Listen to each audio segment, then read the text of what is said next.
The wind cut through the empty street like broken glass, sharp and merciless. Ramona Washington pressed her thin body against the brick wall of the shuttered community center, trying to find shelter from the worst of it. Her fingers had gone numb an hour ago, and she could no longer feel her toes inside her worn sneakers. The temperature had dropped to 15 degrees, and the weather forecast promised it would fall even lower before dawn. She had been walking for 3 hours trying to reach the shelter on Morgan Street, but it was full by the time she arrived. The next closest shelter was another 2 miles away, and Ramona knew she would not make it. Her body was already shutting down, conserving what little warmth remained. She had wrapped her arms around herself, clutching the faded navy coat tighter. It was the last thing her mother had given her before cancer took her away 13 years ago. The fabric was worn so thin in places that light showed through, but it was all she had. Ramona closed her eyes and thought about her mother. Geneva Washington had been a proud woman, a nurse who worked double shifts to keep food on the table after Ramona's father left. She had sewn this coat herself, staying up late after her hospital shifts, determined that her daughter would have something warm for the winter. Geneva had only worn it once before the diagnosis came, before everything fell apart. After her mother died, Ramona's life had unraveled thread by thread. She lost her apartment, then her job, then her hope. For 13 years she had been surviving on the edges, working temporary positions, staying in shelters, sometimes sleeping in her car until it was repossessed. She had applied for better jobs, for apartments, for anything that might lift her up, but every door closed in her face. No permanent address. No references. No hope. A sound broke through her thoughts. Crying. Soft, desperate crying. Ramona forced her eyes open and turned her head. 20 feet away, sitting on the concrete steps of the closed community center, was a girl. She looked about 12 or 13, wearing what must have been expensive clothes, a cream-colored dress, thin leggings, and delicate shoes meant for indoor wear. Her long dark hair whipped around her face in the wind. She had no coat. No jacket. Nothing. The girl was shaking so hard that Ramona could see it from where she stood. Her lips had turned blue, and her skin looked gray in the streetlight. She was dying. Ramona knew hypothermia when she saw it.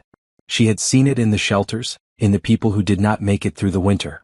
Ramona's feet moved before her mind could catch up. She stumbled forward, each step taking enormous effort. Her body screamed at her to stop, to preserve her own warmth, to survive. But Geneva Washington had raised her daughter to be different. Geneva had taught her that kindness mattered more than survival, that love was worth dying for. "Hey," Ramona said softly, kneeling beside the girl. "Hey, sweetheart. Are you okay?" The girl looked up and Ramona saw terror in her eyes. Real bone-deep terror. "I'm fine," the girl whispered through chattering teeth. "Just waiting for my dad. He'll be here soon." "How long have you been waiting?" "I don't know. An hour. Maybe 2. Ramona reached out and touched the girl's hand. It was ice. Literally ice cold, the skin waxy and pale. This child would not survive another 30 minutes in this cold. "What's your name?" Ramona asked. "Isabella." "I'm Ramona. Isabella, listen to me. You're in danger. Your body temperature is dropping too fast." "I'm fine," Isabella insisted, but her words slurred together. She was already losing coherence. "You're turning blue and your lips are bleeding," Ramona said. Her hands moved to the buttons of her coat before she could think about what she was doing. Before she could think about Geneva, about the cold, about dying. "What are you doing?" Isabella asked, confusion cutting through the cold fog in her mind. Ramona did not answer. She pulled off the only coat she owned, the last piece of her mother she had left, and draped it over Isabella's shoulders. The girl was so small that the coat swallowed her completely. Ramona wrapped it around her carefully, buttoning it all the way up, pulling the collar high around Isabella's neck. The cold hit Ramona immediately. Without the coat, the wind found every part of her. Her thin sweater and worn jeans provided almost no protection. She felt her body temperature plummet, felt the dangerous sleepiness that came with freezing. But Isabella's color was already improving. The coat still held Ramona's body heat, and it was warming the girl. "I can't take this," Isabella said, suddenly more alert. "You need it? You'll freeze." "I'll be fine," Ramona lied. "I'm heading inside soon.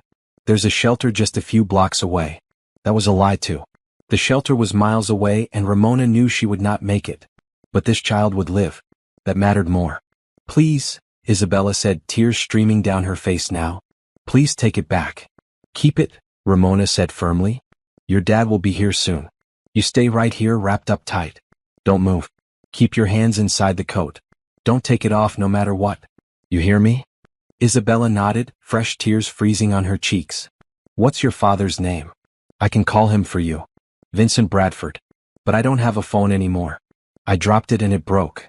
Ramona did not have a phone either. She had sold hers months ago to buy food.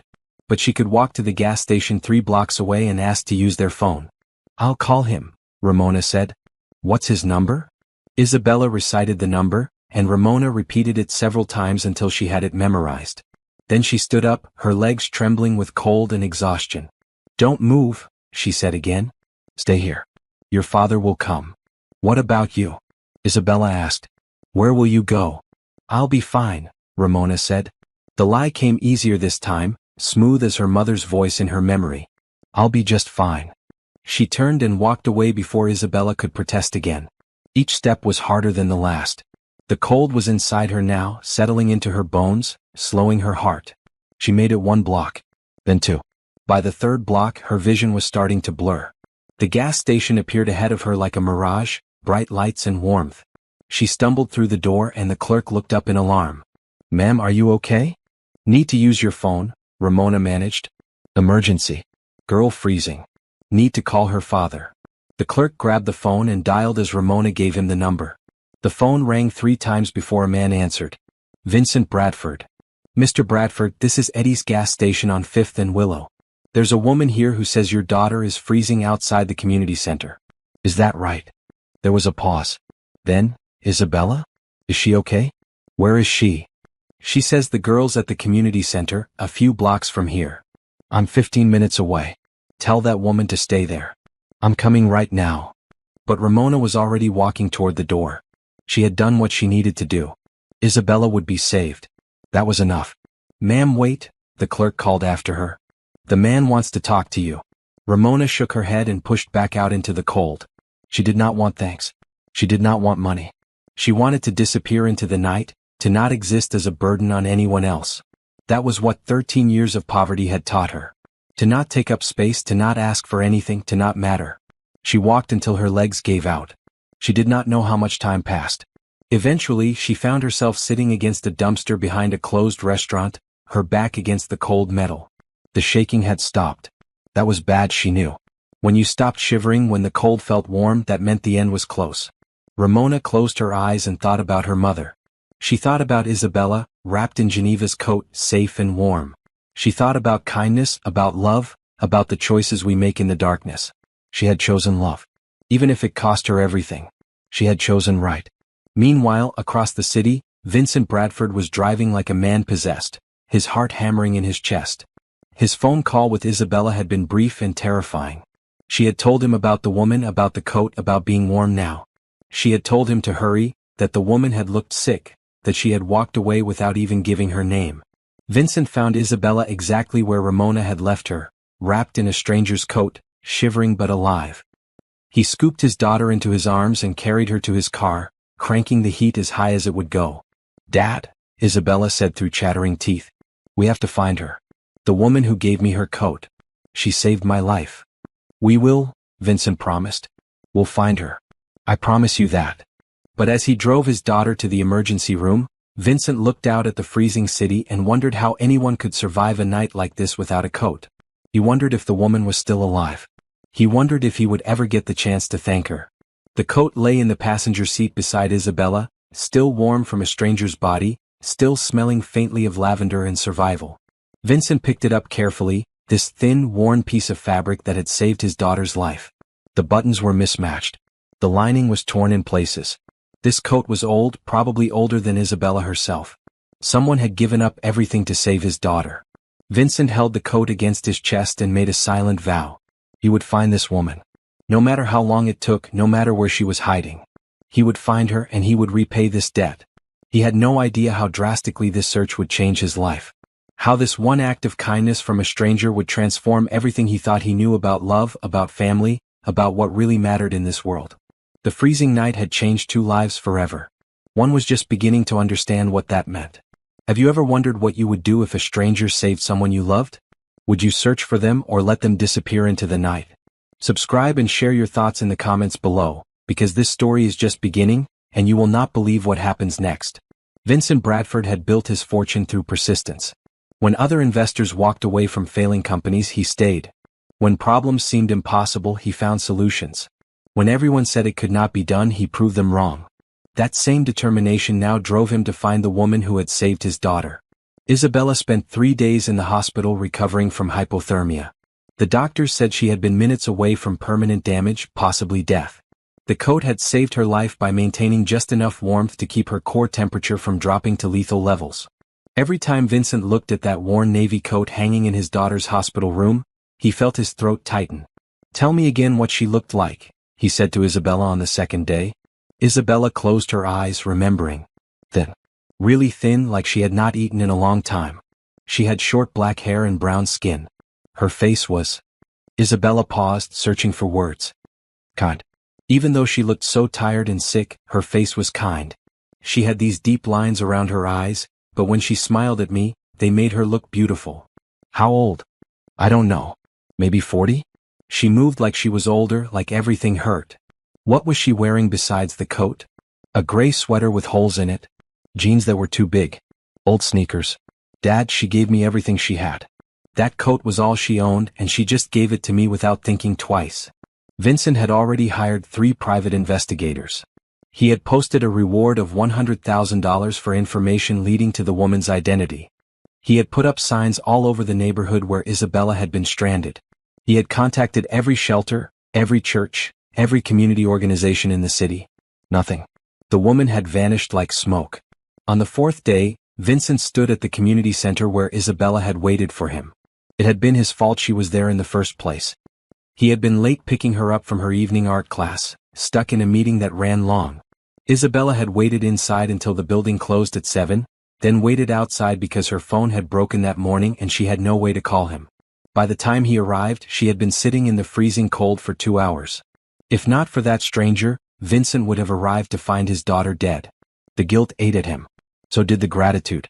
So did the desperate need to find this woman and thank her properly, to repay her, to make sure she never spent another night freezing on the streets. Mr. Bradford? Vincent turned to find a woman in her 60s approaching him. She wore a red volunteer vest over her coat and carried a clipboard. "I'm Vincent Bradford," he confirmed. "I'm Dorothy Hughes. I run the community center. I heard you've been looking for information about a homeless woman who helped your daughter. Do you know her?" Vincent asked, hope sparking in his chest. "I might. Can you come inside? I have some photos from our meal program. Maybe your daughter could identify her." Inside the community center, Dorothy spread out dozens of photos on a table.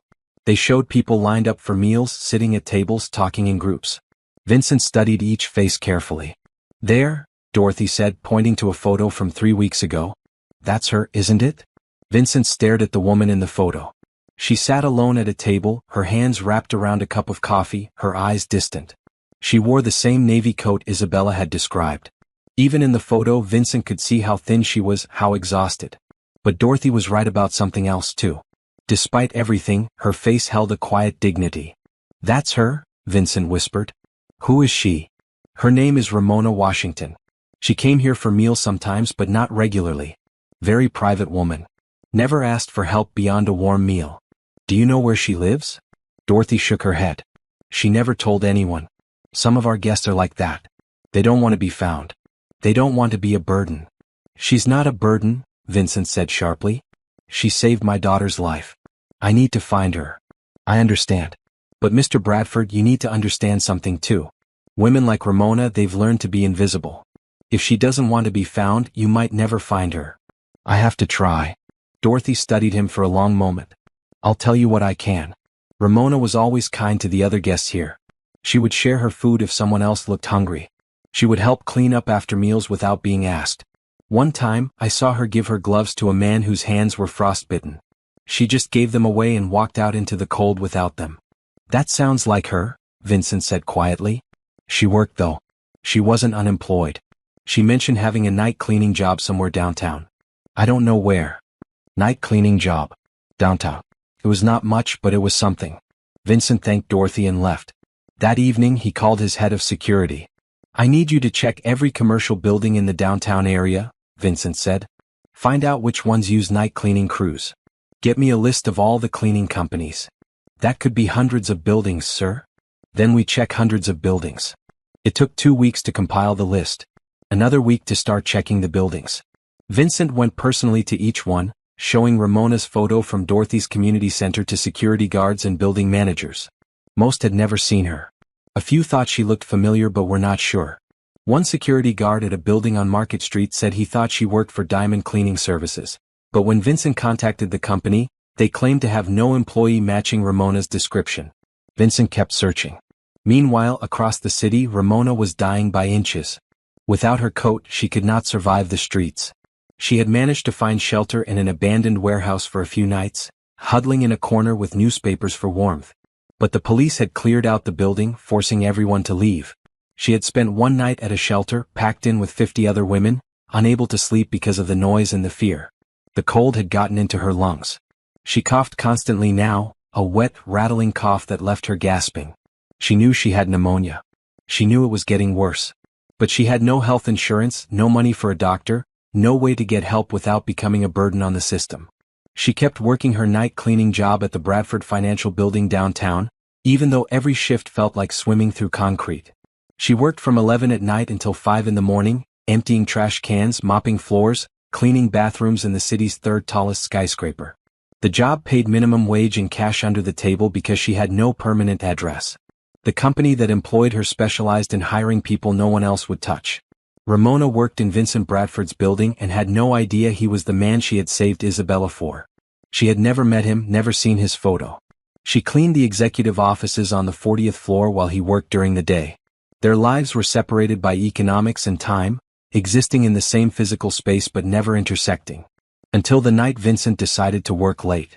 He often stayed late at the office, reviewing reports and planning strategies. But tonight he was restless, unable to focus. 3 weeks had passed since Isabella's near-death experience. 3 weeks of searching. 3 weeks of finding nothing. Isabella had recovered fully, but she talked about Ramona constantly. She had kept the coat, sleeping with it at night, refusing to let Vincent donate it to a shelter. It belongs to her, Isabella insisted. We have to give it back. We will, Vincent promised. As soon as we find her. At midnight, Vincent stood at his office window, looking down at the glittering city below. Somewhere down there, Ramona Washington was trying to survive. Somewhere she was cold and hungry and alone. And Vincent could not find her. The sound of a vacuum cleaner interrupted his thoughts. Vincent turned and saw the office door was open. A cleaning cart sat in the hallway but he could not see the person pushing it. Vincent walked to the door and looked out. A woman in a gray uniform was vacuuming the conference room across the hall. She was thin, moving slowly as if every motion required enormous effort. Her short black hair was streaked with gray, and even from this distance, Vincent could hear her coughing. Something about her looked familiar. Vincent walked closer. The woman was too focused on her work to notice him. She finished vacuuming and moved to empty the trash cans. As she bent over to pull out a bag, she swayed slightly, catching herself on the desk. "Are you okay?" Vincent asked. The woman spun around, startled. Their eyes met. Vincent felt the air leave his lungs. It was her. The woman from the community center photo. The woman who had saved Isabella. She was here, in his building, working as a janitor while he searched the entire city for her. "Ramona," he said. She stared at him, confusion crossing her face. "I'm sorry, do I know you?" "I'm Vincent Bradford. My daughter is Isabella. You saved her life 3 weeks ago." The color drained from Ramona's face. She took a step backward, her hand gripping the desk for support. "I need to get back to work," she said quietly. "Wait," Vincent said, moving toward her. "Please wait. I've been looking everywhere for you." "I don't want anything from you," Ramona said. Her voice was barely a whisper. "I just want to do my job. You gave my daughter your coat. You saved her life. Please let me thank you. Let me help you." "I don't need help." Ramona's pride flared for just a moment before dissolving into another coughing fit. This one was so severe that she doubled over, gasping for air. Vincent moved to support her, but she waved him off. When the coughing finally stopped, she straightened up slowly, her face gray with exhaustion. "You're sick," Vincent said. "You need to see a doctor." "I'm fine." "You have pneumonia. You could die." "People die every day," Ramona said. Her voice was flat, emotionless. "I'm nobody special." "You're the woman who saved my daughter," Vincent said firmly. That makes you very special to me. Ramona looked at him for a long moment. Vincent saw the walls around her, the defenses built from years of disappointment and abandonment. He saw a woman who had learned not to hope, not to trust, not to accept help because help always came with strings attached. Mr. Bradford, she said carefully, I appreciate that you want to thank me. But I don't need thanks. I did what anyone would do. Most people would not have given away their only coat. Then most people are smarter than me. Vincent felt his frustration growing, but he pushed it down. This woman needed help desperately, but she had been trained by life to refuse it. He needed to find a different approach. Where's your coat now? Ramona asked suddenly. Isabella has it. She wanted me to give it back to you. She's been keeping it safe. Something flickered in Ramona's eyes. Pain maybe. Or loss. Tell her she can keep it, Ramona said. It looks better on her anyway. She won't accept that. And neither will I. Vincent pulled out his phone. Please give me your number. I need to return your coat, and I need to talk to you about something important. I don't have a phone. Then give me your address. I don't have a permanent address. Vincent felt his heart break a little.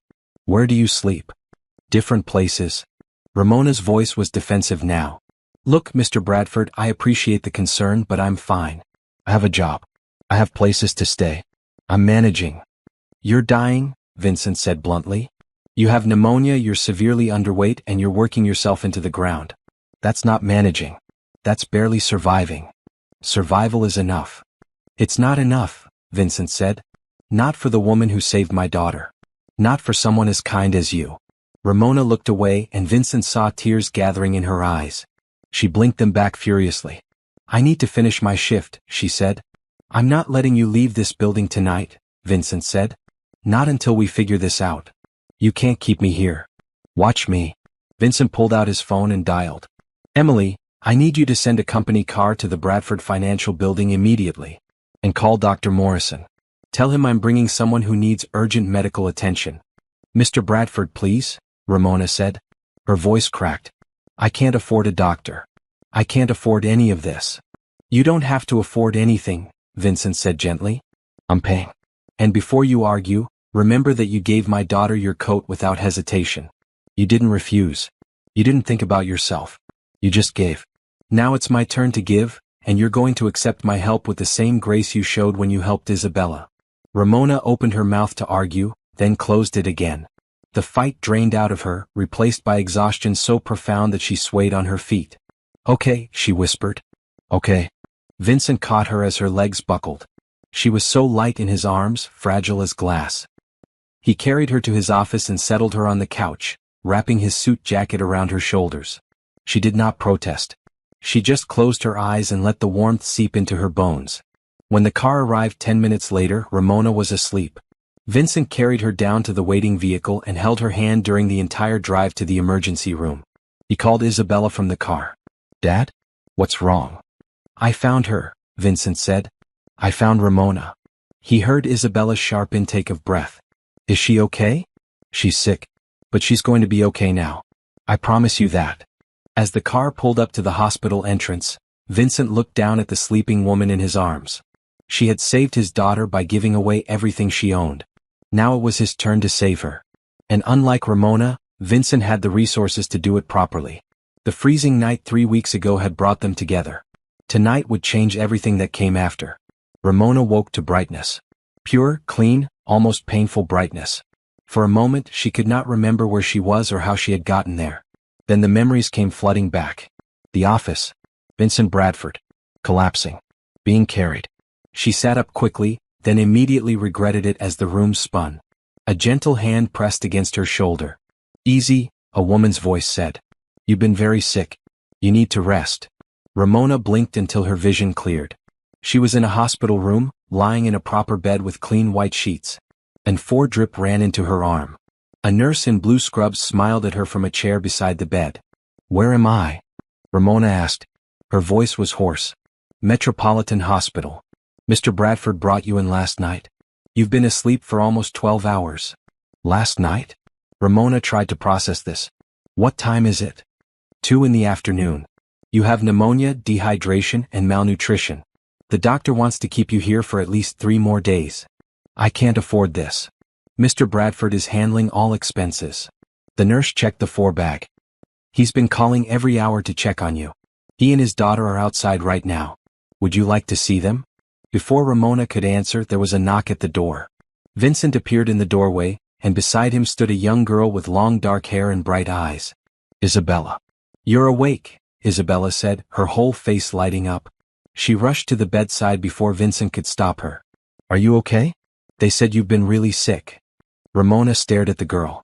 This was the child she had saved, healthy and warm and alive. Seeing Isabella like this, seeing the life and energy in her, made everything Ramona had suffered afterward worth it. I'm okay, Ramona said softly. I'm glad to see you're doing well. I brought something. Isabella held out a carefully folded bundle. The navy coat. This belongs to you. Ramona's hands trembled as she took the coat.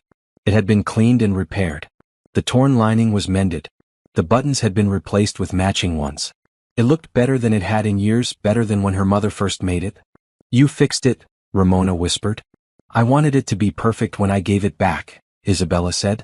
This coat saved my life. I took really good care of it. Tears rolled down Ramona's cheeks before she could stop them. She pressed the coat against her face, breathing in the faint scent of lavender detergent. Her mother's coat. The last piece of Geneva she had left. Thank you, Ramona said. Thank you for keeping it safe. Vincent moved closer to the bed. In the daylight, Ramona could see him properly for the first time. He was in his early 40s, tall and broad-shouldered, with dark hair just beginning to gray at the temples. He wore an expensive suit, but he had loosened his tie and rolled up his sleeves. His eyes were kind, filled with concern. How are you feeling? He asked. Foolish, Ramona admitted. I'm sorry for collapsing in your office. I'm sorry for being a burden. You're not a burden, Vincent said firmly. You saved Isabella's life. That makes you family as far as I'm concerned, and family takes care of each other. I'm not family. I'm a stranger who made one good choice. One good choice that cost you everything, Vincent said. The doctors tell me you've been living on the streets for months. They say your pneumonia is severe because you've been sleeping outside in the cold. They say you're malnourished because you've been skipping meals to save money. Ramona looked away ashamed. All of that is because you gave your coat to my daughter, Vincent continued. You could have walked past her. You could have kept your coat and called for help. But you didn't. You gave her everything you had without hesitation. Why? Because she needed it more than I did. Most people would not see it that way. Then most people are broken, Ramona said quietly. My mother raised me to believe that love matters more than survival. That kindness is worth dying for. Vincent was quiet for a moment. Your mother sounds like she was a remarkable woman. She was. She made that coat for me before she died. It was the last thing I had of hers. And you gave it away to save a stranger's child. I gave it away to save a child, Ramona corrected. Whether she was a stranger or not did not matter. Isabella grabbed Ramona's hand. You're my hero. I told all my friends at school about you. I told them how you saved me, how you gave me your coat even though it was freezing. Everyone thinks you're amazing. I'm not amazing, Ramona said. I'm just someone who did the right thing. That's what makes you amazing, Vincent said. Most people know the right thing to do, but they don't do it because it costs too much. You paid the price without hesitation. The nurse cleared her throat. I hate to interrupt, but Ramona needs rest. The doctor will want to examine her again in an hour. Of course, Vincent said. He reached into his pocket and pulled out a business card. Ramona, I know you don't want to be a burden, and I respect that. But I also can't walk away knowing you're struggling. When you're released from the hospital, I want you to call me. I have a proposition for you. What kind of proposition? A job. A proper job with benefits and a living wage. And an apartment if you need one. I already have a job. Cleaning offices for minimum wage while you're sick and homeless? Vincent's voice was gentle but firm. That's not a job. That's exploitation. You deserve better. I don't have the skills for anything better. Yes, you do. Isabella needs a companion, someone to help her with homework and activities. Her mother died 2 years ago, and I've been trying to manage work and parenting on my own. It's not working. Isabella needs someone kind and patient, someone she can trust. Someone like you. Ramona looked at Isabella, who was nodding eagerly. I would love it if you worked for us, Isabella said. We could spend time together every day. You could help me with my art projects. And Dad would stop being so worried all the time. I don't know anything about being a companion or a tutor, Ramona said. But you know about being kind, Vincent said. That's the most important qualification. Everything else can be learned. Ramona wanted to say no. Every instinct told her to refuse, to not accept charity, to not become dependent on anyone else's goodness. But she thought about her mother's words. Love matters more than pride. Kindness is worth accepting as well as giving. What would the job involve? She asked carefully. You would live in one of my properties, a small but comfortable apartment in a safe neighborhood. You would spend weekdays with Isabella after school, helping with homework, taking her to activities, making sure she's safe and cared for. Weekends would be yours. The salary would be $60,000 a year plus health insurance. $60,000 a year. Ramona had never made more than $20,000 in her life. She could not comprehend that kind of money. That's too much, she said. It's not enough, Vincent countered. But it's a starting point. If you do well, we can discuss raises after 6 months. Why are you doing this? Because you saved my daughter, Vincent said simply. Because I have the resources to help you, and you have earned that help 1,000 times over. Because I believe people should be rewarded for their kindness, not punished for it. Ramona looked at the coat in her lap, thinking about her mother. What would Geneva say if she were here? She would say accept the help. She would say this man is offering you a chance to rebuild your life. She would say kindness flows both ways. Okay, Ramona said quietly. I'll accept your offer. Thank you. Vincent smiled, and Ramona saw genuine relief in his expression. Thank you. You're saving me as much as I'm helping you. Isabella needs someone like you in her life. When would I start? When you're healthy. Rest here, get strong, and when the doctors release you, I'll have the apartment ready. You can take a week to settle in before starting work. Over the next 3 days, Ramona remained in the hospital, receiving treatment for her pneumonia and malnutrition. Vincent and Isabella visited every day, bringing flowers and books and conversation. Ramona learned that Vincent's wife had died of cancer 2 years ago, the same disease that had taken her mother. She learned that Isabella loved art and hated math, that she was lonely at her private school, that she missed having a mother. Dad tries really hard, Isabella confided one afternoon when Vincent had stepped out to take a phone call. But he's always working. He always looks tired. I think he's sad, but he won't talk about it. Grief takes a long time to heal, Ramona said gently. Your father loved your mother very much. Did you love your mother? More than anything. Do you still miss her? Every single day. Isabella was quiet for a moment. Then she said, I'm glad Dad found you. I think maybe we all need each other. Ramona felt something shift in her chest. For 13 years she had been alone, surviving but not living. For 13 years she had built walls around her heart, afraid to hope, afraid to trust. But sitting here with this lonely girl who had lost her mother, Ramona felt those walls beginning to crack. Maybe Geneva had been right.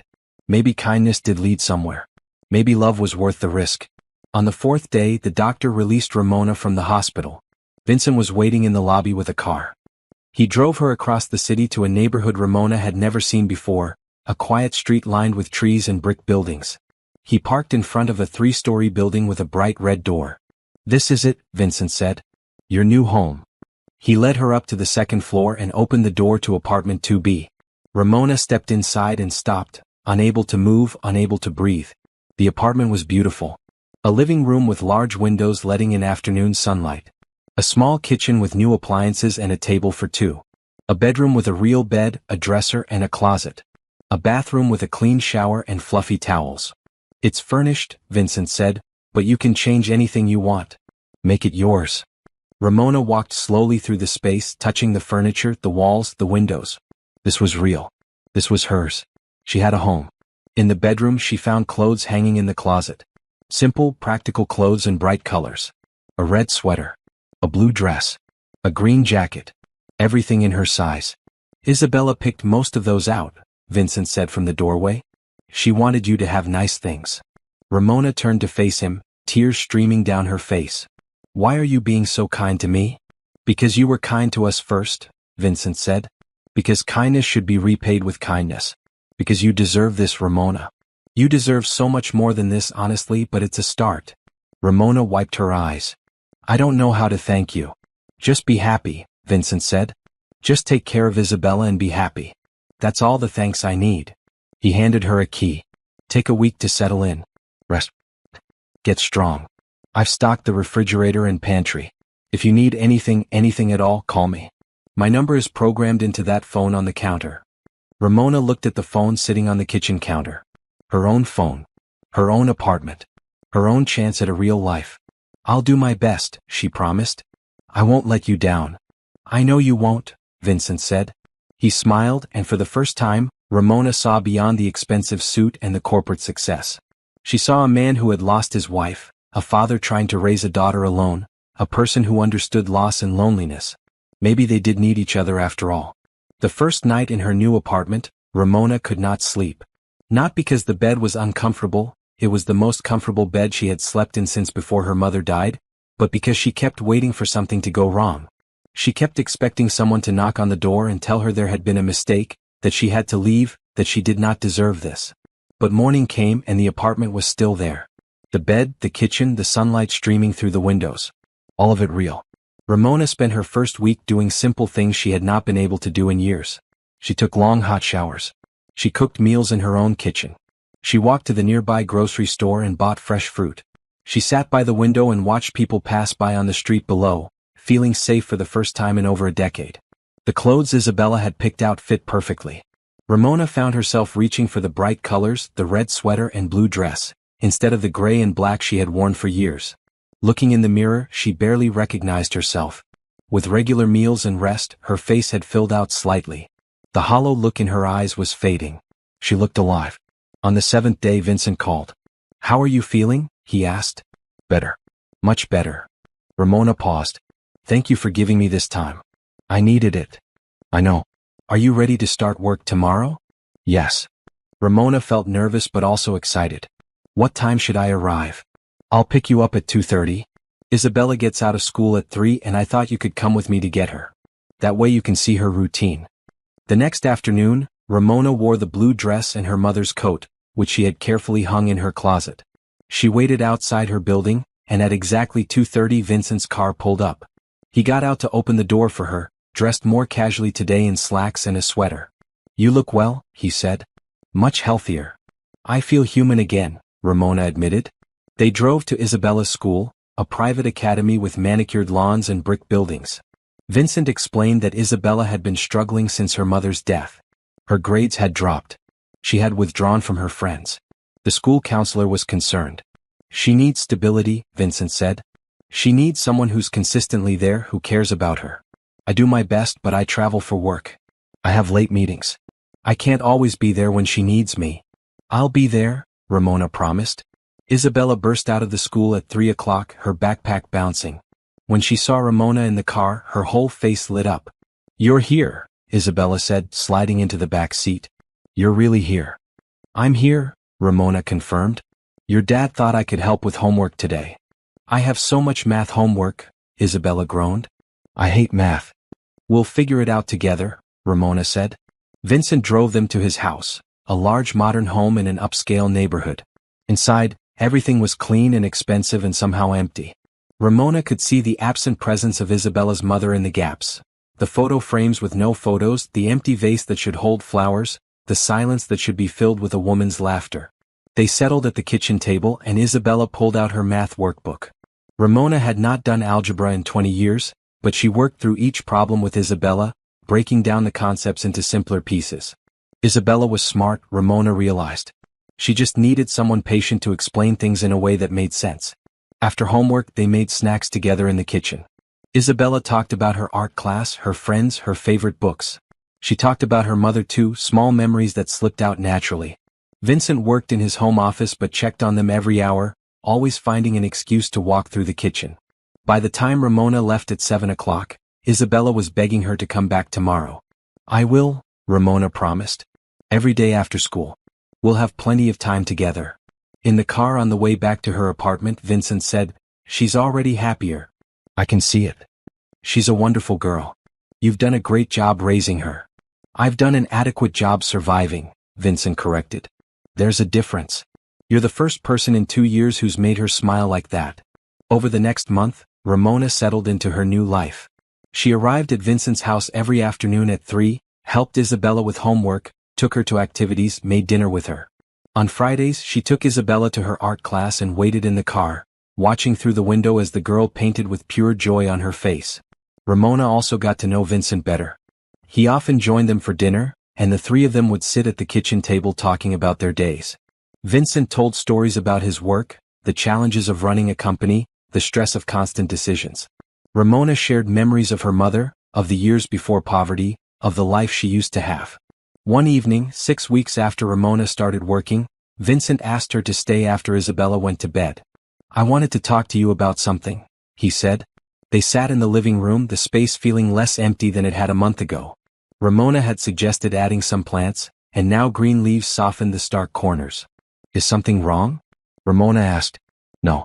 Everything is very right." Vincent leaned forward, his hands clasped. "Isabella is thriving. Her grades are improving. Her counselor says she's more engaged in class. She's making friends again. All of that is because of you. I'm just doing my job. You're doing more than a job. You're giving her what she needs most, consistent love and attention. You're giving her a maternal presence without trying to replace her mother." Ramona felt her throat tighten. "I care about her very much." "I know. She cares about you too. She told me yesterday that you're the best thing that's happened to our family since her mother died." "She said that?" "She did. Which brings me to what I wanted to discuss." Vincent stood and walked to the window. "I've been thinking a lot about our arrangement. The salary, the apartment, the job description. I want to offer you more." "More?" "A raise first of all. You're worth far more than 60,000. I want to increase your salary to 80,000 with full benefits including retirement." Ramona opened her mouth to protest, but Vincent raised his hand. "Please let me finish. I also want to offer you the option to move into our guest house if you want. It's empty, and it would be more convenient than driving from your apartment every day. You would have complete privacy, your own space, but you'd be closer if Isabella needed you." "That's too much." "It's not enough," Vincent said. "Ramona, you've changed our lives in 6 weeks. Isabella is happy again. I'm less worried. I'm sleeping better because I know she's in good hands. I can focus on work without constantly checking my phone. That's worth everything to me." "I don't know what to say." Vincent turned to face her. "Say yes. Accept my gratitude. Accept that you've earned this." Ramona thought about her mother's words again. Kindness flows both ways. "Accept help with the same grace you give it." "Yes," she said. "I accept." "Thank you." "Thank you," Vincent said. "For everything you do for us. For being exactly what we needed when we needed it most." That night, lying in bed in her apartment, Ramona thought about how drastically her life had changed in 2 months. From freezing on the streets to having a good job, a comfortable home, people who cared about her. She thought about the coat she had given to Isabella, how that single act of kindness had led to all of this. Maybe her mother had been right about everything. Maybe love did matter more than survival. Maybe kindness really was worth any cost. 3 weeks later, Ramona moved into the guest house. It was a small cottage behind Vincent's main house, with 1 bedroom, a living room, and a tiny kitchen. It was perfect. She could walk to the main house in 30 seconds, but she had complete privacy when she needed it. Isabella helped her move her few belongings, chattering excitedly about having Ramona so close. Vincent carried boxes and made sure everything was perfect. By evening, Ramona was settled in, her mother's coat hanging carefully in the closet, her bright clothes filling the small dresser. "Welcome home," Vincent said as they stood on the cottage's small porch, looking at the main house lit up in the evening darkness. "Thank you," Ramona said. "For all of this. For changing my life." "You changed ours first," Vincent reminded her. "This is just me catching up." They stood in comfortable silence for a moment. Then Vincent said, "Isabella wants to know if you'll have breakfast with us tomorrow. She's making pancakes." "I would love that." "Good. Because I think she's already planning to knock on your door at 7 in the morning." Ramona laughed, the sound surprising her. She had not laughed genuinely in so long that she had forgotten what it felt like. But here, standing on this porch, feeling safe and wanted and valued, laughter came easily. Over the following months, the three of them fell into an easy rhythm. Breakfast together on weekday mornings. School runs. Homework help. Dinners that sometimes lasted hours because they were all enjoying the conversation too much to leave the table. Weekend outings to museums and parks and movies. Ramona watched Vincent with growing understanding. He was lonely, she realized. Despite his success and wealth, he was profoundly lonely. He had thrown himself into work after his wife died, using business to avoid dealing with grief. But now, with Ramona handling Isabella's care, he had space to breathe. He started coming home earlier. He took weekends off. He smiled more. Isabella bloomed under the consistent attention. Her grades improved to honor roll. She joined the art club at school and started talking about becoming an artist. She made friends and had sleepovers. She laughed constantly, filling the once silent house with noise and life. And Ramona herself transformed. With regular meals and medical care, she gained healthy weight. Her hair grew longer. The lines of pain and exhaustion faded from her face. She took online courses to improve her skills. She read books from Vincent's extensive library. She discovered parts of herself she thought had died years ago. One evening, 4 months after moving into the guest house, Ramona stood in front of her mirror wearing a red dress Isabella had insisted she buy. They were going to a school art show featuring Isabella's work. Ramona barely recognized the woman looking back at her. This woman looked healthy, happy, alive. There was a knock on her door. Vincent stood outside, dressed in a suit, holding a small box. "I have something for you," he said. Inside the box was a delicate silver necklace with a small pendant in the shape of a coat. "Isabella designed it," Vincent said. "She wanted you to have something to remember how we met. How you saved her life." Ramona's hands trembled as she took the necklace out. "It's beautiful. May I?" Vincent took the necklace and moved behind her to clasp it around her neck.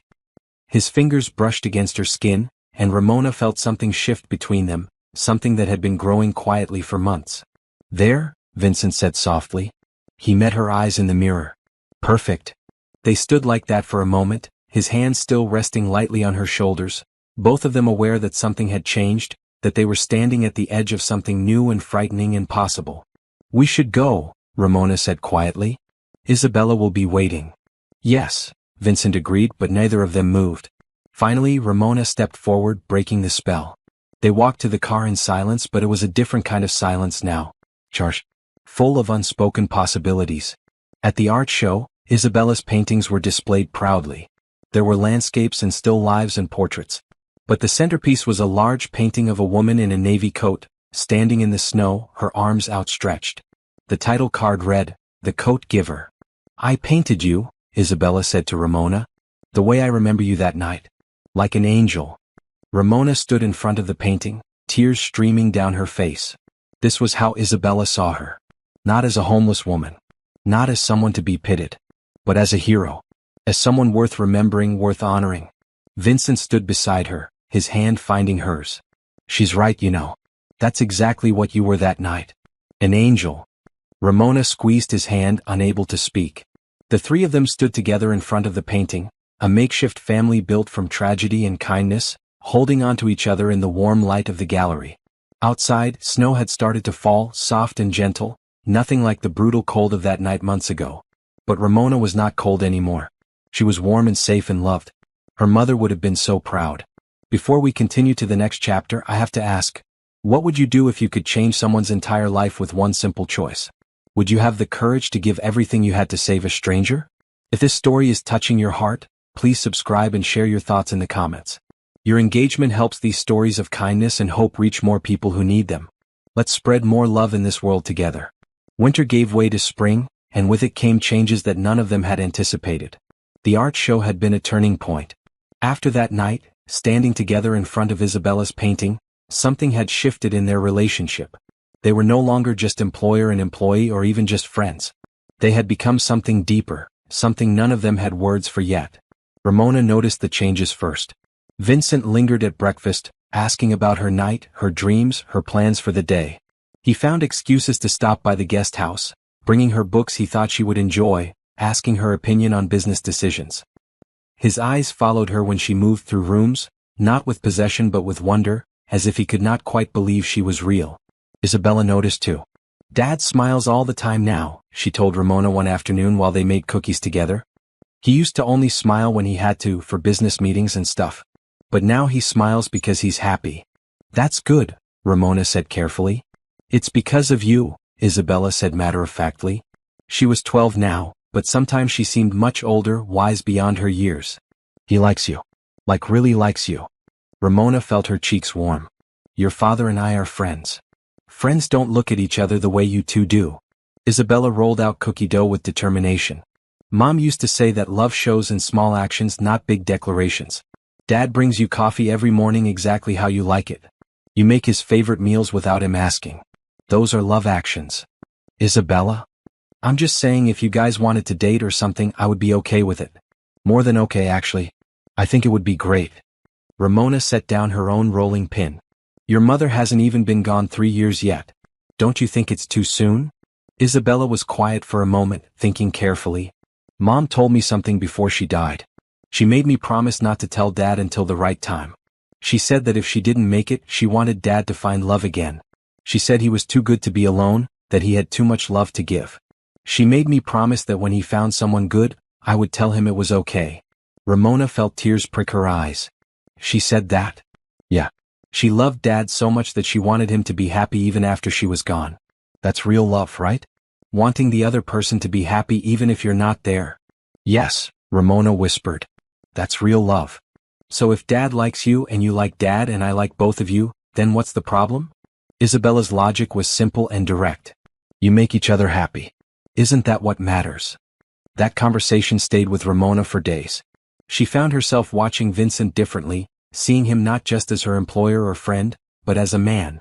A good man who had suffered and survived.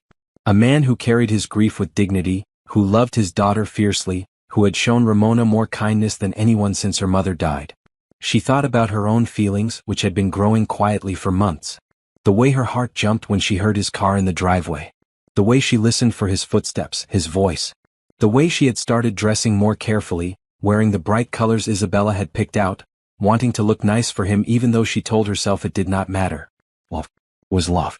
Ramona had not let herself feel love in so long that she had almost forgotten what it was like. But here it was, growing in her chest like spring flowers pushing through frozen ground, impossible to deny or ignore. One Saturday morning in April, Vincent knocked on her door holding 2 cups of coffee. I thought you might want to take a walk, he said. It's beautiful out. They walked through the neighborhood, past blooming trees and gardens coming back to life. The air smelled fresh and new, full of possibility.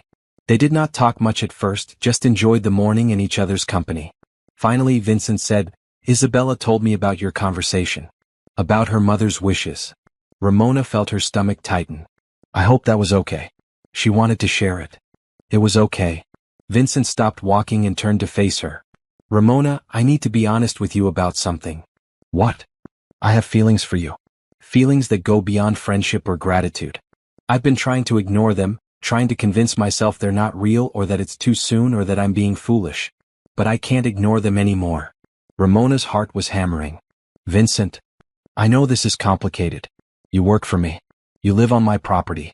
There's a power imbalance. I know all the reasons this is a bad idea. But I also know that I haven't felt this way about anyone since my wife died. You make me want to be better. You make me want to take risks again, to open my heart, to believe in new beginnings. I feel the same way, Ramona admitted. The words came out in a rush, terrifying and liberating. I tried not to. I tried to keep things professional. But I can't help it. When I'm with you, I feel alive in a way I haven't felt in years. You and Isabella have given me more than a job or a home. You've given me a reason to hope again. Vincent stepped closer, his hand reaching up to touch her face. Then let's stop fighting it. Let's see where this goes. We can take it slow, we can be careful, but let's at least try. What if it doesn't work out? What if we try and fail and then everything is ruined? What if we don't try and spend the rest of our lives wondering what might have been? Vincent countered. I've learned something from losing my wife. Life is short. Love is rare. When you find it, you don't let it go because you're afraid. You hold on to it with everything you have. Ramona thought about her mother, about the coat, about the freezing night that had brought them all together. She thought about kindness and courage and taking chances on love. Okay, she said. Let's try. Vincent smiled, the kind of smile that lit up his whole face. Really? Really? He kissed her then, soft and gentle, a first kiss full of promise and hope. When they pulled apart, both of them were smiling like teenagers. Isabella is going to be insufferable, Ramona said. She's been pushing us together for months. She can be the one to tell everyone she was right all along, Vincent said. I don't care. I'm just happy. They walked back to the house holding hands, both of them feeling like they were floating. Isabella was waiting on the front porch, and when she saw them holding hands, she jumped up and cheered. Finally, she yelled. I thought you guys would never figure it out. Vincent and Ramona looked at each other and laughed. Their daughter, because that was what Isabella was becoming to Ramona, had been wiser than both of them all along. Over the following weeks, they navigated their new relationship carefully. Vincent insisted that Ramona keep her job and salary, that nothing professional would change. They went on proper dates to restaurants and movies and concerts. They took walks in the evening after Isabella went to bed, talking for hours about everything and nothing. Ramona met Vincent's friends, professional colleagues who were initially surprised that he was dating his daughter's companion but quickly warmed to her when they saw how happy Vincent was. Ramona introduced Vincent to Dorothy from the community center, who cried tears of joy when she saw how well Ramona was doing. "I knew that girl who gave her coat to Isabella was special," Dorothy said, hugging Ramona tight. "I'm so glad you found your way home." Oh, that was what this had become. Not just the guest house or Vincent's house, but the entire life they were building together. Ramona felt roots growing deep into this new soil, felt herself becoming permanent in a way she never thought possible. They told Isabella everything, made sure she was comfortable with the relationship, checked in with her constantly. But Isabella was thrilled. She started calling Ramona by name instead of Miss Washington, a small shift that felt enormous. She asked Ramona to come to parent-teacher conferences and school events. She introduced Ramona to her friends as "my dad's girlfriend," saying it with obvious pride. One Sunday in May, the three of them had a picnic in the backyard. The weather was perfect, warm but not hot, with a gentle breeze. They spread out a blanket under a tree and ate sandwiches and fruit, talking and laughing and enjoying being together. "I have something to say," Isabella announced suddenly. She sat up straight, looking nervous but determined. "I've been thinking about this for a while, and I want to tell you both." "What is it, sweetheart?" Vincent asked. "I think we should be a real family. Like officially." Isabella looked at Ramona. "I know you're not my mom. I know you can't replace her. But you're important to me. You're someone I love and trust. And I want you to know that if you and Dad got married someday, I would be really happy about it." Ramona felt tears spring to her eyes. "Oh, Isabella. I'm not saying you have to get married tomorrow or anything," Isabella added quickly. "I just wanted you to know that I wouldn't be upset or feel like you were trying to take Mom's place. You have your own place in my heart and Mom has hers, and there's room for both." Vincent pulled Isabella into a hug, his own eyes wet. "That's very mature of you, honey. Thank you for telling us. So you guys will think about it? Getting married someday?" Vincent looked at Ramona over Isabella's head, and Ramona saw the question in his eyes. She nodded slightly and Vincent's face broke into a huge smile. "We'll definitely think about it," Vincent said. "But first we need more time to just be together. To build our relationship. To make sure we're doing this right." "But you do love her, right?" Isabella pressed. "You're not just dating for fun?" "I love her very much," Vincent said, looking directly at Ramona. "More than I thought I could love anyone again." "And you love Dad?" Isabella asked Ramona. "Yes," Ramona said. "I love your father very much." "And you both love me?" "More than anything in the world," they said together, and Isabella laughed, satisfied. They spent the rest of the afternoon in the sunshine, three people who had found each other through tragedy and kindness, building something new and precious and worth protecting. Ramona wore the necklace Vincent had given her, the tiny coat pendant catching the light. She touched it sometimes, remembering that frozen night, grateful for the path that had brought her here. That evening, after Isabella went to bed, Vincent and Ramona sat on the porch of the guest house, watching the stars come out. "Do you ever think about that night?" Vincent asked. "Every day," Ramona said. "Sometimes I can't believe it was real. That I made that choice, that you found me, that all of this happened. I think about the woman who walked away into the freezing cold," Vincent said. "The woman who was dying and didn't care because she had saved a child. When I think about how close I came to losing you before I even met you, it terrifies me. But you did meet me. And I didn't die. And now we're here." "Now we're here," Vincent repeated. He took her hand. "Ramona, I meant what I said earlier. I love you. I don't know what the future holds, but I know I want you in it. I want to build a life with you, whatever that looks like." "I want that too," Ramona said. "I never thought I'd have a second chance at happiness. I thought that part of my life was over. But you and Isabella have shown me that it's never too late for new beginnings." They sat in comfortable silence, holding hands, watching the night sky. Tomorrow would bring new challenges and joys. But tonight, they were content to simply be together, two people who had found love in the most unexpected place, building hope from the ashes of loss. Spring turned into summer, and with it came a season of growth and change for all of them. Ramona enrolled in online college courses to finish her degree, something she had started before her mother's death. Vincent supported her completely, adjusting her work schedule so she had time for studies. Isabella started an advanced art program at a local studio. They took a vacation together in July, driving up the coast to a small beach town. For a week, they were just a normal family building sandcastles and swimming and eating ice cream. Ramona realized that she had not felt this carefree since she was a child herself, before life became complicated and hard. One evening on the beach, Vincent took Ramona's hand as they walked along the shore. Isabella was ahead of them, looking for shells in the fading light. "I want to ask you something," Vincent said. "What?" "How do you feel about moving into the main house? Your own room, of course, but actually living with us instead of in the guest house." Ramona considered this. It was a big step, but it felt right. "I think I'd like that." Yeah. The guest house is wonderful, but I want to be closer. I want to have breakfast together every morning and say goodnight every evening. I want to be part of the family, not separate from it." "You're already part of the family," Vincent said. "This would just make it official." "Then yes, I'll move into the main house." "There's one more thing," Vincent said. He stopped walking and turned to face her. "I know we've only been together officially for a few months. I know some people would say it's too fast. But Ramona, when you've lost someone you love, you learn not to waste time. You learn that tomorrow isn't guaranteed, that love is precious and rare and should be celebrated, not delayed." Ramona's heart started racing. "Vincent, I'm not proposing," he said quickly. "Not yet.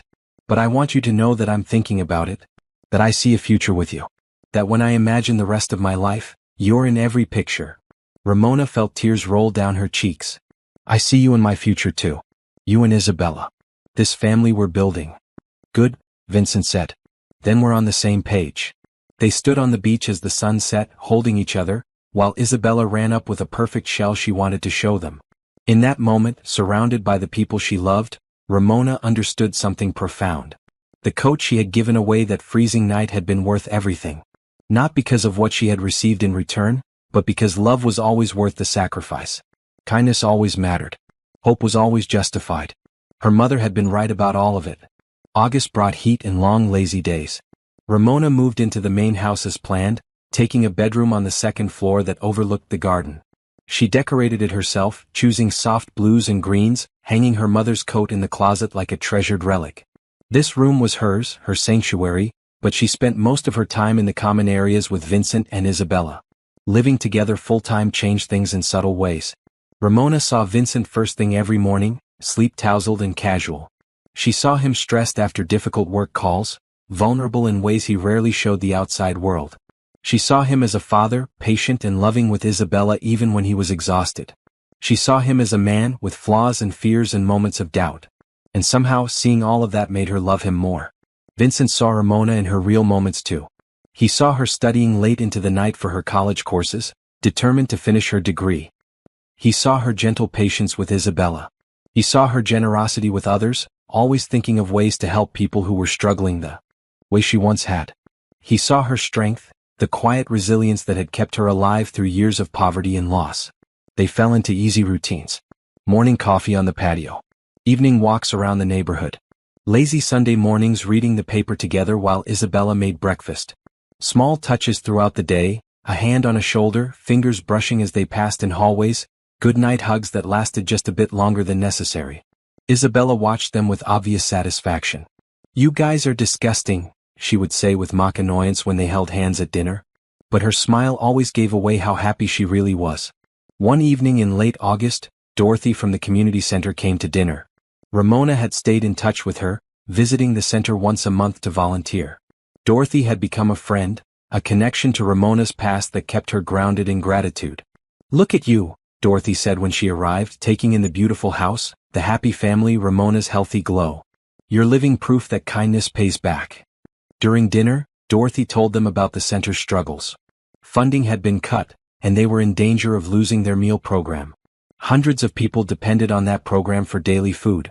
Vincent listened carefully, asking questions about budgets and operations. After dinner, he pulled Dorothy aside. "How much would it take to keep the program running for a year?" he asked. Dorothy named a figure that made her wince. "I know it's a lot. We're applying for grants, trying to fundraise, but..." "I'll cover it," Vincent said. "What?" "I'll cover the full amount. And I'll match any additional donations you receive this year." That program saved Ramona's life more than once. It's important work. Dorothy's eyes filled with tears. Mr. Bradford, that's incredibly generous. It's the least I can do. Ramona taught me something important, that we're all one bad break away from needing help. I have resources. I should use them to make a difference. After Dorothy left, Ramona found Vincent in his study. You didn't have to do that. I wanted to. That center was there for you when no one else was. Now I can be there for them. Ramona crossed the room and wrapped her arms around him. Thank you. For understanding why it matters. I understand because you helped me understand. Before you came into our lives, I wrote checks to charities but never thought much about the actual people those charities served. Now I see them. I see you in them. I want to do more.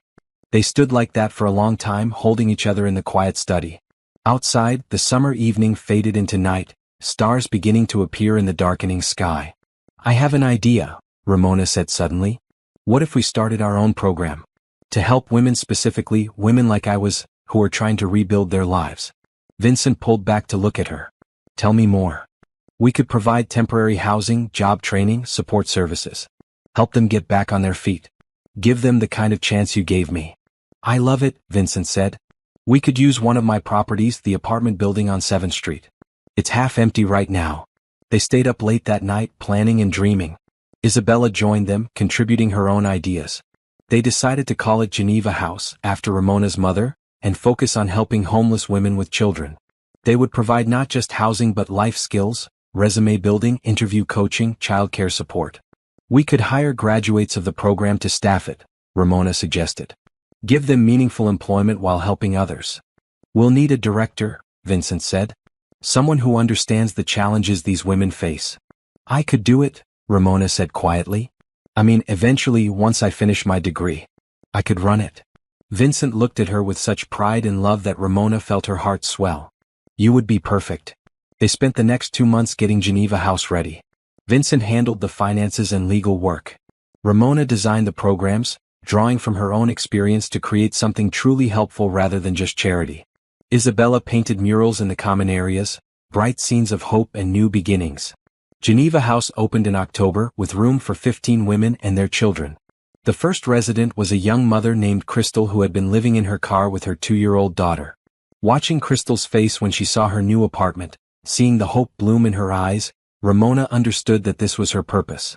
This was why she had survived all those years of struggle. The grand opening was small but meaningful. Dorothy came, along with several other shelter operators and community leaders.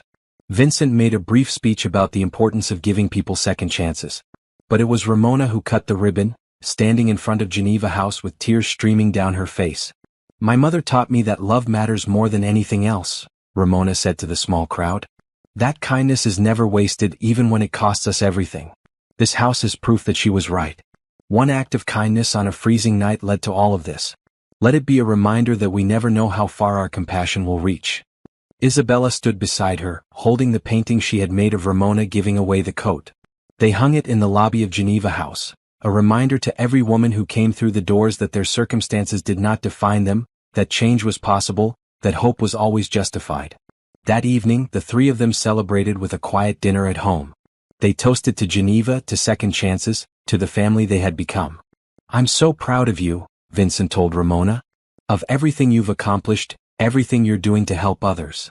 I couldn't have done any of it without you, Ramona said. Without your generosity and support. You could have, Vincent corrected. You have strength and compassion that existed long before I came into your life. I just gave you resources. The vision, the heart, the dedication, that's all you. Isabella raised her glass of sparkling cider. To Ramona, the best person I know. To all of us, Ramona countered. To the family we've built and the love that holds us together.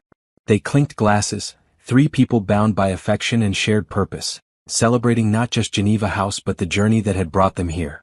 Later that night, after Isabella went to bed, Vincent and Ramona sat in the living room, the house quiet around them. I want to tell you something, Vincent said. Something I haven't told anyone since my wife died. What is it? When Sarah was in her final weeks, she made me promise something. She made me promise that I would find love again, that I wouldn't spend the rest of my life alone out of some misplaced sense of loyalty to her memory. She said she loved me too much to want me to be lonely. Ramona took his hand. Isabella told me something similar. Sarah also said something else.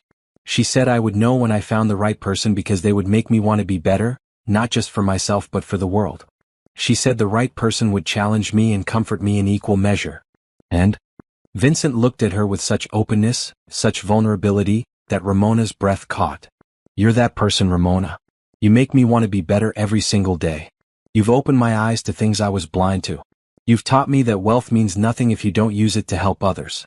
You've shown me what real courage looks like. You've given me and Isabella a reason to hope again, to believe in new beginnings. You've given me those things too, Ramona said. A year ago I was dying on the streets. Now I'm living a life I never thought possible. You saved me, Vincent.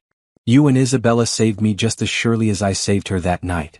Then we saved each other, Vincent said. And that's how it should be. That's what love is, right? Mutual salvation. They kissed, slow and deep, a kiss that spoke of love and commitment and shared futures. When they pulled apart, both of them were smiling. I think my mother would have liked you, Ramona said. I think my wife would have liked you too, Vincent replied. I think they would have been friends. Maybe they're friends now, Ramona suggested. Maybe they're up there somewhere, happy that we found each other. I like that thought. They sat together in the quiet house, holding hands, feeling grateful for the unexpected paths that had brought them to this moment. Outside, autumn leaves rustled in the evening breeze, the sound like whispered blessings. Neither of them knew that challenges were coming, that their happiness would soon be tested. But for tonight they were content, two people who had found love in the aftermath of loss, building hope one day at a time. October brought cooler weather and a new arrival, Vincent's sister, Patricia. She lived across the country and rarely visited, so when she called to announce she was coming for a week, Vincent was both surprised and wary. Patricia and I aren't close, he explained to Ramona. We grew up in very different circumstances. She married wealthy, lives in a world of country clubs and social events. She never approved of Sarah because Sarah came from a working-class background. Will she approve of me? Ramona asked. Vincent pulled her close. I don't care if she approves or not. You're important to me and Isabella. That's all that matters.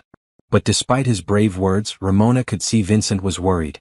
She understood why when Patricia arrived. Patricia Bradford Montgomery was everything Ramona expected. Perfectly dressed, professionally made up, carrying designer luggage and radiating wealth. She was in her early 50s with Vincent's same dark hair and sharp features. But where Vincent's face showed kindness, Patricia's showed judgment. She looked Ramona up and down when Vincent introduced them, her expression carefully neutral. So you're the woman my brother has been telling me about. It's nice to meet you, Ramona said, offering her hand. Patricia shook it briefly. Vincent mentioned you work for him as Isabella's companion? Yes, and I'm also director of a women's shelter we recently opened. How interesting, Patricia said in a tone that suggested it was anything but interesting. The first 2 days of Patricia's visit were tense. She asked Ramona pointed questions about her background, her education, her plans for the future. She watched Ramona and Vincent together with barely concealed disapproval. She was polite but cold, maintaining perfect manners while making it clear she did not approve of the relationship. Isabella noticed and didn't like it. Aunt Patricia is being mean to Ramona, she told her father on the third day. She's being careful, Vincent corrected, though his jaw was tight with frustration. She thinks she's protecting me. From what? From being happy? Vincent didn't have a good answer for that. Things came to a head on the fourth day. Vincent had an important business meeting, and Ramona had a shift at Geneva House. Patricia offered to take Isabella shopping, and Ramona encouraged Isabella to go, to spend time with her aunt. But while they were alone in the house that evening, Patricia confronted Vincent directly. We need to talk about your girlfriend, Patricia said as soon as Vincent came home. Ramona, Vincent said firmly. Her name is Ramona. Fine. Ramona. Vincent, don't you think this relationship is moving too fast? She went from homeless to living in your house in less than a year. Don't you see how that looks? I see how it is, Vincent said. I see a woman who saved my daughter's life. A woman who has brought joy back into our home. A woman I love. You barely know her.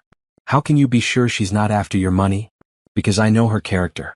Because I've seen her heart. Because she gave away everything she had to save a child she didn't know. People can be very good at playing roles, Patricia said. I'm just worried about you. About Isabella. This woman came from nothing. You have everything. Those kinds of differences matter. The only difference that matters is that Ramona is kind and generous and loving, and you're being judgmental and cruel. Patricia flinched. I'm being realistic. I'm trying to protect you from making a mistake. The only mistake would be letting you drive away the best thing that's happened to this family since Sarah died. Don't you dare compare her to Sarah. I'm not comparing them. They're completely different people and I love them for completely different reasons. But Ramona makes me happy, Patricia. She makes Isabella happy. Why can't you just be happy for us? Because I'm afraid, Patricia admitted. Her voice cracked. I'm afraid you're going to get hurt. I'm afraid this woman is going to take advantage of you. I'm afraid you're moving on too fast from Sarah and you'll regret it. Vincent's anger softened slightly. I appreciate your concern. But Patricia, I'm a grown man. I've been through loss and grief. I know what I'm doing. Ramona isn't taking advantage of me. If anything, I'm taking advantage of her patience and kindness. How can you be so sure? Because she didn't want any of this. She refused my help at first. I had to convince her to accept the job, the apartment, everything. She works harder than anyone I know. She started Geneva House not to benefit herself but to help other women in situations like she was in. She's genuine, Patricia. As genuine as anyone I've ever met. Patricia was quiet for a long moment. Then she said, I hired a private investigator to look into her background. Vincent felt fury rise in his chest. You did what? I had to know who this woman really is, what she's been hiding. She's not hiding anything. She's been completely honest with me about her past. Then you won't mind seeing the report. Patricia pulled a folder from her purse and handed it to Vincent. Vincent wanted to throw it away without looking, but he forced himself to open it. Inside were pages of information about Ramona's life. Her mother's death. The years of poverty and homelessness. Multiple job applications rejected. Hospital records from when he had brought her in with pneumonia. Photos from the community center. And one more thing. A newspaper clipping from 12 years ago, showing a younger Ramona receiving an award for volunteer work at the hospital where Sarah had been treated. Vincent stared at the clipping. She worked at the hospital where Sarah was? According to the records, she was a volunteer in the palliative care ward. She was there when your wife was there. Vincent's hands trembled. He remembered Sarah's final weeks in that hospital. He remembered the nurses and doctors, but there had been volunteers too. People who brought meals, who sat with patients, who provided comfort in small ways. Had Ramona been one of them? Had their paths crossed before that freezing night? Had she shown kindness to Sarah the way she showed kindness to everyone? I don't know what you're trying to prove, Vincent said quietly. That Ramona is some kind of con artist who has been planning this for years? That's absurd. She didn't even know who Isabella was that night. She didn't know who I was when I found her. I'm just saying you should be careful. No, Vincent said. You're saying you don't trust my judgment. You're saying you think I'm too stupid or too grief-stricken to know real love when I find it. But you're wrong, Patricia. Ramona is the real thing. And if you can't accept that, then maybe you should leave. Vincent. I mean it. I love you. You're my sister. But I won't let you destroy what Ramona and I are building.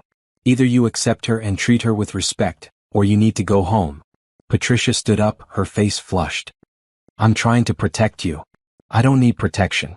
I need support. Can you give me that? Patricia grabbed her purse and walked to the door. I need some air. I'm going for a walk. She left, and Vincent sat alone with the folder, staring at the photo of young Ramona at the hospital. Had she met Sarah? Had she been kind to his dying wife? The thought made his heart ache and swell at the same time. Ramona came home an hour later, tired from her day at Geneva House. She found Vincent in the living room, the folder on the coffee table in front of him. What's that? She asked. Patricia hired an investigator to look into your background. Ramona felt her stomach drop. Oh. She found out you volunteered at the hospital where Sarah was treated. Ramona sat down slowly, her face pale. I was going to tell you. I just didn't know how. You met Sarah? I don't know. I met a lot of patients.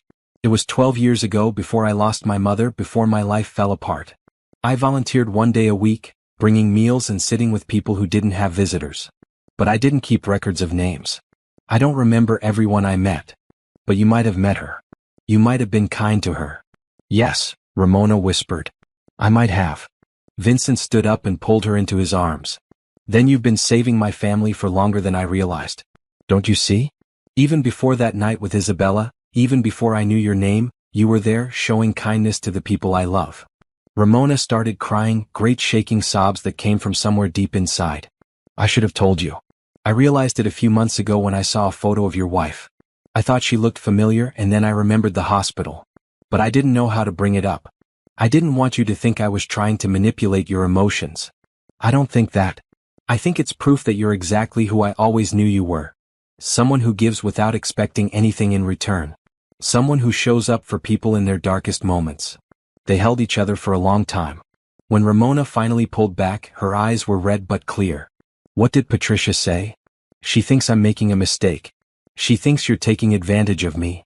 Maybe she's right to be concerned. The situation does look suspicious from the outside. But we know the truth, Vincent said. We know how this really happened. We know that your kindness brought us together, not manipulation or calculation. Does Patricia know that? She will. Or she won't, and that'll be her loss. Patricia returned 2 hours later. She found Vincent and Ramona in the kitchen making dinner together.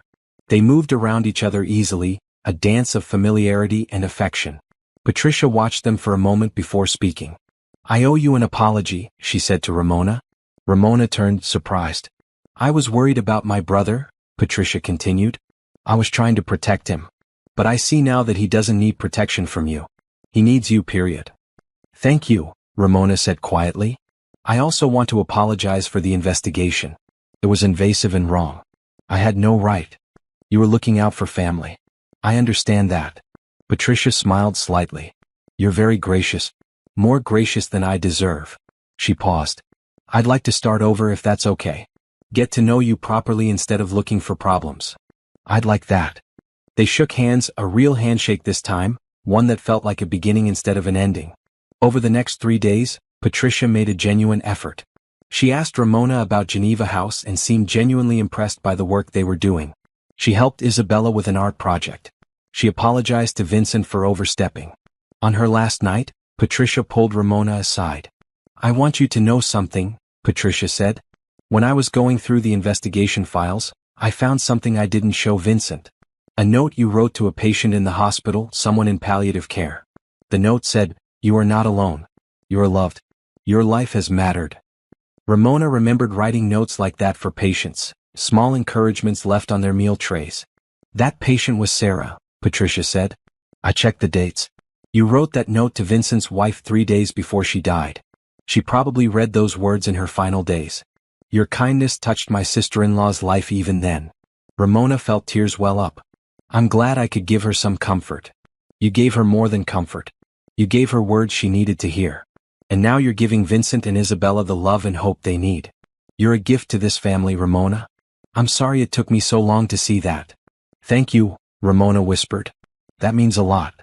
When Patricia left the next morning, she hugged Ramona tightly. Take care of them, she said. And let them take care of you. I will. After Patricia's car pulled away, Vincent found Ramona standing in the driveway. You okay? He asked. Better than okay, Ramona said. I feel like we just passed an important test. We did. And we passed it together. They walked back into the house hand in hand, ready to face whatever came next, stronger for having survived this challenge to their relationship. Outside, autumn leaves fell in golden spirals, and the air smelled like change and new possibilities. The storm had passed, but its effects would linger in unexpected ways. Patricia's acceptance had been important, but it had also forced Vincent and Ramona to confront questions about their future. Questions they could no longer avoid. November brought cold winds and early darkness, but inside Vincent's home there was warmth. Thanksgiving was approaching, and Isabella had insisted they celebrate properly, with all the traditional foods and decorations. It's our first Thanksgiving as a real family, she said. We have to make it special. Ramona and Isabella spent the week before Thanksgiving preparing. They made decorations together, stringing paper leaves and turkeys around the house. They planned the menu, debating whether to make pumpkin pie or apple pie or both. They laughed and talked and made memories, the kind of simple, precious memories that build a family. Vincent watched them with a heart so full he thought it might burst. His daughter was happy again, really happy, not just surviving but thriving. And Ramona, the woman who had stumbled into their lives through an act of selfless courage, had become essential to that happiness. He knew what he wanted to do. He had known for months, really, but Patricia's visit had clarified things. Life was too short to wait. Love was too precious to delay. He wanted to marry Ramona. The Tuesday before Thanksgiving, Vincent took Isabella to a jewelry store. He explained what he was planning, asked for her blessing, her input. It's about time, Isabella said, grinning. I've been waiting for you to propose for months. I wanted to make sure it was the right time. Dad, any time is the right time when you love someone. Mom always said that. They looked at rings together, and Isabella helped him pick out a simple platinum band with 3 small diamonds. It's perfect, Isabella said. Not too fancy but beautiful. Just like Ramona. Vincent planned to propose on Thanksgiving Day after dinner, when they were all full and happy and grateful. He told Isabella his plan, and she helped him prepare, as excited as if she were getting married herself. But Ramona had her own secret. She had been feeling sick for a couple weeks. Nothing serious, just occasional nausea and fatigue. She assumed it was stress or maybe a minor virus. But when the symptoms persisted, she went to the doctor for a checkup. The doctor ran some tests, then ran more tests, then called Ramona into her office with a serious expression. Ramona, I need to tell you something. You're pregnant. Ramona felt the world tilt. That's not possible. I mean, I'm on birth control. Birth control isn't always 100% effective. Based on your test results in your last cycle, I'd estimate you're about 8 weeks along. 8 weeks. Ramona did the math in her head. That would have been right after Patricia left, during that emotional week when she and Vincent had been reaffirming their commitment to each other. Are you okay? The doctor asked. I don't know, Ramona admitted. I need to think. I need to talk to Vincent. She drove home in a daze, her hands trembling on the steering wheel. Pregnant. She was going to have a baby. Vincent's baby. She thought about how Isabella would react. They had formed such a close bond, but would Isabella feel threatened by a new baby? Would she feel replaced? She thought about Vincent. They had talked about the future in abstract terms, but they had never specifically discussed having children together. Vincent already had Isabella. Maybe he didn't want more children. Maybe this would be too much, too fast. She thought about herself. She was 42 years old. She had spent the last 13 years in poverty, barely surviving. Was she really ready to be a mother? Did she even know how to be a mother? But underneath all the fear and uncertainty, Ramona felt something else. Joy. Pure, unexpected joy. A baby. A child of her own. A tangible symbol of the love she and Vincent shared. She decided to tell him on Thanksgiving. She would wait until Isabella went to bed, and then she would tell him and they would figure it out together. Thanksgiving Day arrived cold and bright. The 3 of them spent the morning cooking together, the kitchen filled with laughter and the smell of roasting turkey. Vincent kept sneaking glances at Ramona, and Ramona kept catching him, both of them hiding secrets behind their smiles. Isabella was oblivious, too excited about the feast to notice the undercurrents of tension and anticipation. They ate dinner in the formal dining room, the table laden with food. They went around the table saying what they were grateful for.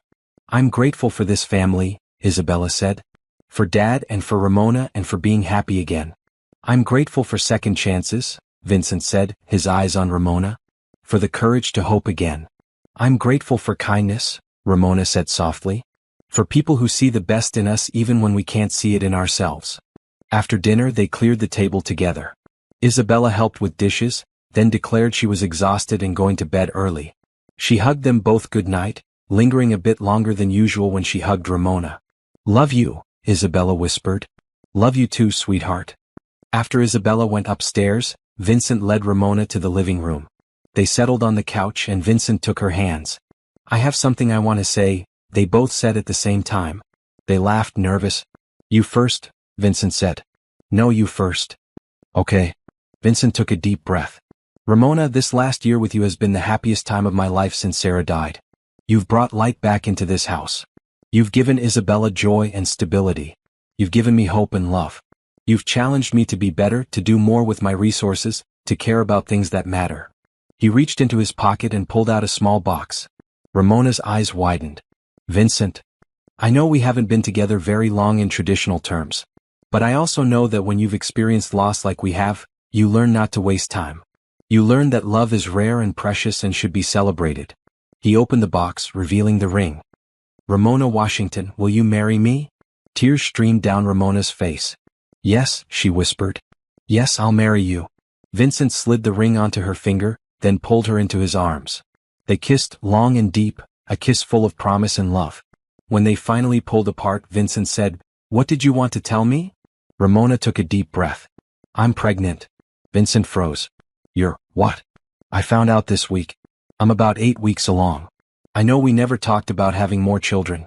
I know this is sudden. But Vincent, I'm happy about it. Scared but happy. Vincent's face had gone through a series of expressions. Shock, disbelief, confusion, and now, slowly, joy. We're having a baby? We're having a baby. Oh my God. Vincent laughed, the sound shaky with emotion. Oh my God, Ramona. This is incredible. This is perfect. Really? You're not upset? Upset? I'm thrilled. Terrified but thrilled. I never thought I'd have another child. I never thought I'd have this chance again. He put his hand on her stomach even though it was too early to feel anything. Hello in there. I'm your dad. And I already love you so much. Ramona started crying again, but these were tears of relief and joy. What about Isabella? How do you think she'll react? She'll be excited. She's been asking for a sibling for years. Really? Really? She used to ask Sarah and me all the time. After Sarah died, she stopped asking because she didn't want to make me sad. But she's going to love being a big sister. They sat together, Vincent's hand on Ramona's stomach, both of them overwhelmed by the events of the evening. Engaged and expecting. Their lives were changing in ways neither of them had anticipated. When should we tell Isabella? Ramona asked. Tomorrow. At breakfast. Let's tell her both things together, that we're getting married and that she's going to be a big sister. She might pass out from excitement. She might. Vincent kissed Ramona again. Thank you. For what? For saying yes. For carrying our child. For loving me and Isabella. For being exactly who you are. Thank you for finding me, Ramona said. For not giving up. For changing my life. We changed each other's lives, Vincent corrected. That's what love does.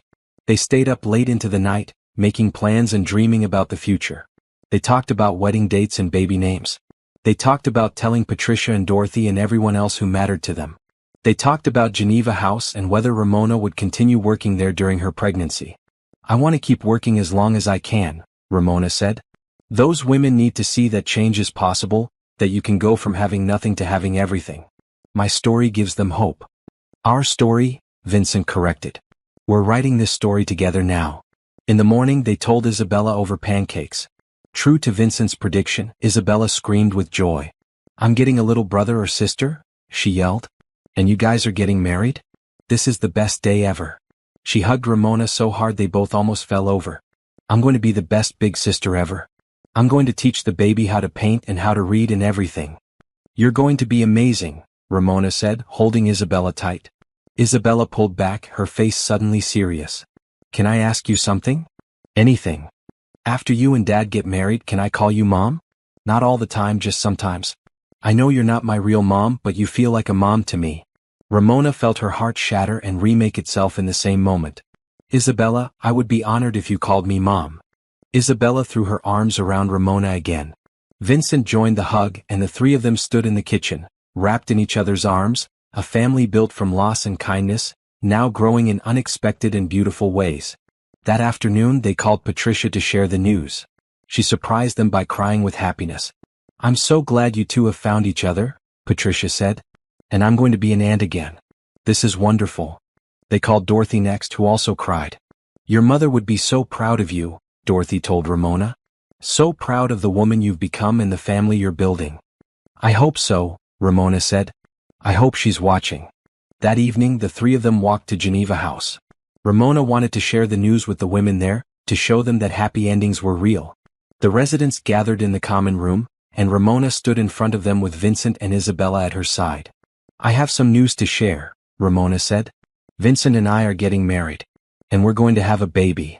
The room erupted in cheers and applause. Crystal, the first resident of Geneva House, stood up with tears in her eyes. When I came here 3 months ago, I thought my life was over, Crystal said. I thought I would always be struggling, always be one step away from being back on the streets. But watching you, Ramona, watching your story, it gives me hope. If you can go from sleeping behind dumpsters to this, then maybe I can build a good life too. You can, Ramona said. You will. All of you will. Because you're strong and brave and worth fighting for. As they walked home under the stars, Isabella holding both Vincent's and Ramona's hands, Ramona felt complete. She had a family. She had a home. She had a purpose. She had love. And most importantly, she had hope. Not just for herself, but for all the women like her, all the people struggling to survive, all the ones who thought their stories were over. Her story wasn't over. It was just beginning. December came with snow and celebration. Vincent and Ramona set their wedding date for June, wanting time to prepare properly and for Ramona to get through the early stages of her pregnancy. Isabella threw herself into wedding planning with enthusiasm, creating Pinterest boards and suggesting venues and color schemes. Geneva House continued to thrive. 3 more women had moved in, and Crystal had gotten a full-time job at a local bakery. The other residents were making progress too, attending classes, looking for work, rebuilding their lives step by step. Ramona continued working at Geneva House through her first trimester, though Vincent worried constantly about her overdoing it. "I'm pregnant, not fragile," Ramona would remind him. "I know. But you're also carrying our child and I'm allowed to be protective." The pregnancy was going well. Morning sickness had been mild and Ramona felt healthy and strong. At 12 weeks they had their first ultrasound. Seeing the tiny form on the screen, hearing the rapid heartbeat, made everything feel suddenly, powerfully real. "That's our baby," Vincent whispered, squeezing Ramona's hand. "That's our baby," Ramona agreed. Isabella came to the appointment too, staring at the screen with wonder. "It's so tiny. How does something so tiny become a whole person?" "Magic," the ultrasound technician said with a smile. "The best kind of magic." They got copies of the ultrasound photos, and Isabella insisted on putting one on the refrigerator at home and one in the lobby of Geneva House. "Everyone should know about the baby," Isabella said. "It's going to be the luckiest baby in the world." Everything seemed perfect. And then, 2 weeks before Christmas, Vincent got a phone call that changed everything. He was in his office when his lawyer called. "Vincent, we have a problem. Do you remember a case from about 8 years ago? A business deal that went south with a company called Meridian Technologies?" "Vaguely," Vincent said. "Why?" "They're suing you. They claim you engaged in fraudulent practices during the acquisition. They're asking for $200 million in damages." Vincent felt his blood run cold. "That's absurd. Everything we did was legal and above board. I have all the documentation." "I know. But they have a witness who's willing to testify that you falsified financial records. A former employee of yours named Bradley Chin." Vincent remembered Bradley. He had worked for Bradford Financial for 6 months before being fired for incompetence and dishonesty. He had threatened to cause problems, but Vincent had never taken the threat seriously. "This is revenge," Vincent said. "Bradley was fired years ago. He's lying." "Can you prove that?" "Yes, I can prove all of it. But this is going to be a long, ugly legal battle." "It will be. And Vincent, there's something else. The media is already picking up on this. There are going to be articles, speculation. Your reputation is going to take a hit." Vincent hung up and immediately called Ramona. "Can you come to my office? We need to talk." Ramona arrived 30 minutes later, concern written all over her face. Vincent explained the situation, the lawsuit, the false accusations, the media attention that was coming. "They're going to dig into everything," Vincent said. "My finances, my business dealings, my personal life. They're going to find out about you, about how we met. They're going to make it look suspicious." "Let them," Ramona said firmly. "We know the truth. That's all that matters. It matters because they could hurt you. They could hurt Geneva House. They could make your life difficult." "Vincent, I survived 13 years of homelessness. I survived poverty and hunger and cold. I can survive some bad press." He pulled her into his arms. "I'm so sorry. I never wanted to drag you into my problems. We're getting married. Your problems are my problems. And we'll face them together." The first article came out the next day. It was brutal. Billionaire accused of fraud faces massive lawsuit. The article detailed the allegations, painted Vincent as a ruthless businessman who crushed competitors without mercy. The second article was worse. From homeless to billionaire's fiancé, a fairy tale or something more? It detailed Ramona's background, her years on the streets, the fact that she now lived with Vincent and was expecting his child. The article heavily implied that Ramona had manipulated her way into Vincent's life, that the entire relationship was a calculated con. Ramona read the article on her phone and felt sick. Not because she cared what strangers thought, but because she worried about how this would affect Isabella, Geneva House, and the women who depended on them. She was right to worry. By the end of the week, several donors had withdrawn their support from Geneva House. People who had pledged money suddenly disappeared.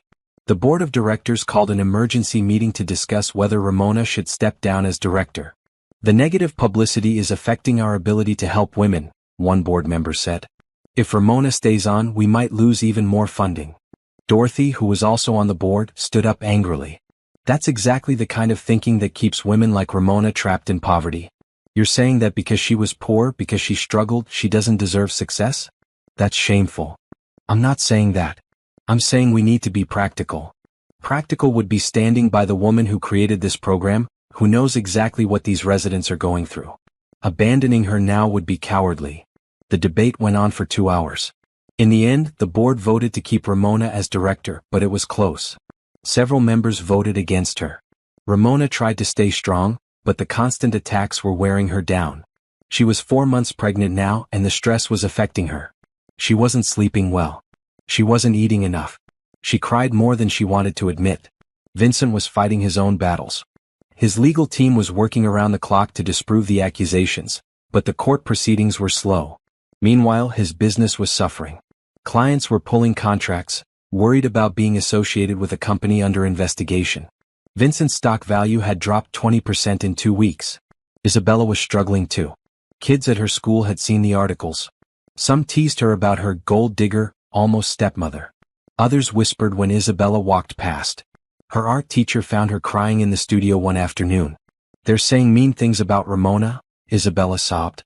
They're saying she's a bad person who tricked my dad. But that's not true. She saved my life.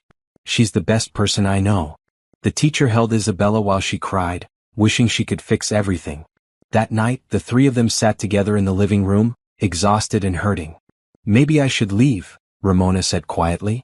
Maybe if I moved out, if we called off the engagement, the publicity would die down. Geneva House could recover. Your business could recover.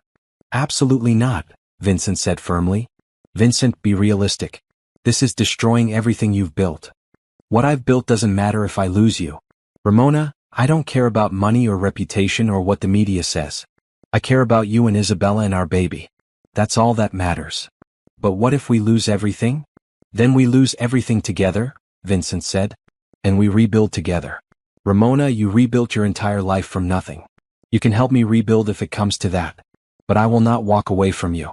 I will not let fear or public opinion dictate my choices.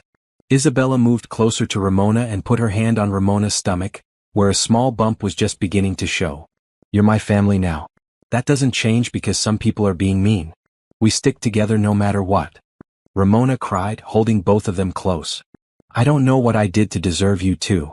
You gave your coat to a freezing child, Vincent reminded her. You chose love over survival. You earned this, Ramona. You earned all of it. The next morning, Vincent made a decision. He called a press conference. His lawyer advised against it. Don't engage with the media. Let us handle this in court. No, Vincent said. I'm not hiding. I'm going to tell the truth. At the press conference, Vincent stood at a podium with Ramona beside him. She wore a blue dress, her pregnancy just visible, her hand in Vincent's. I'm here today to address the recent accusations against me and my company, Vincent began. The allegations are false. We have extensive documentation proving that all our business practices were legal and ethical. My legal team is preparing our defense, and I'm confident we will prevail in court. He paused, looking directly at the cameras.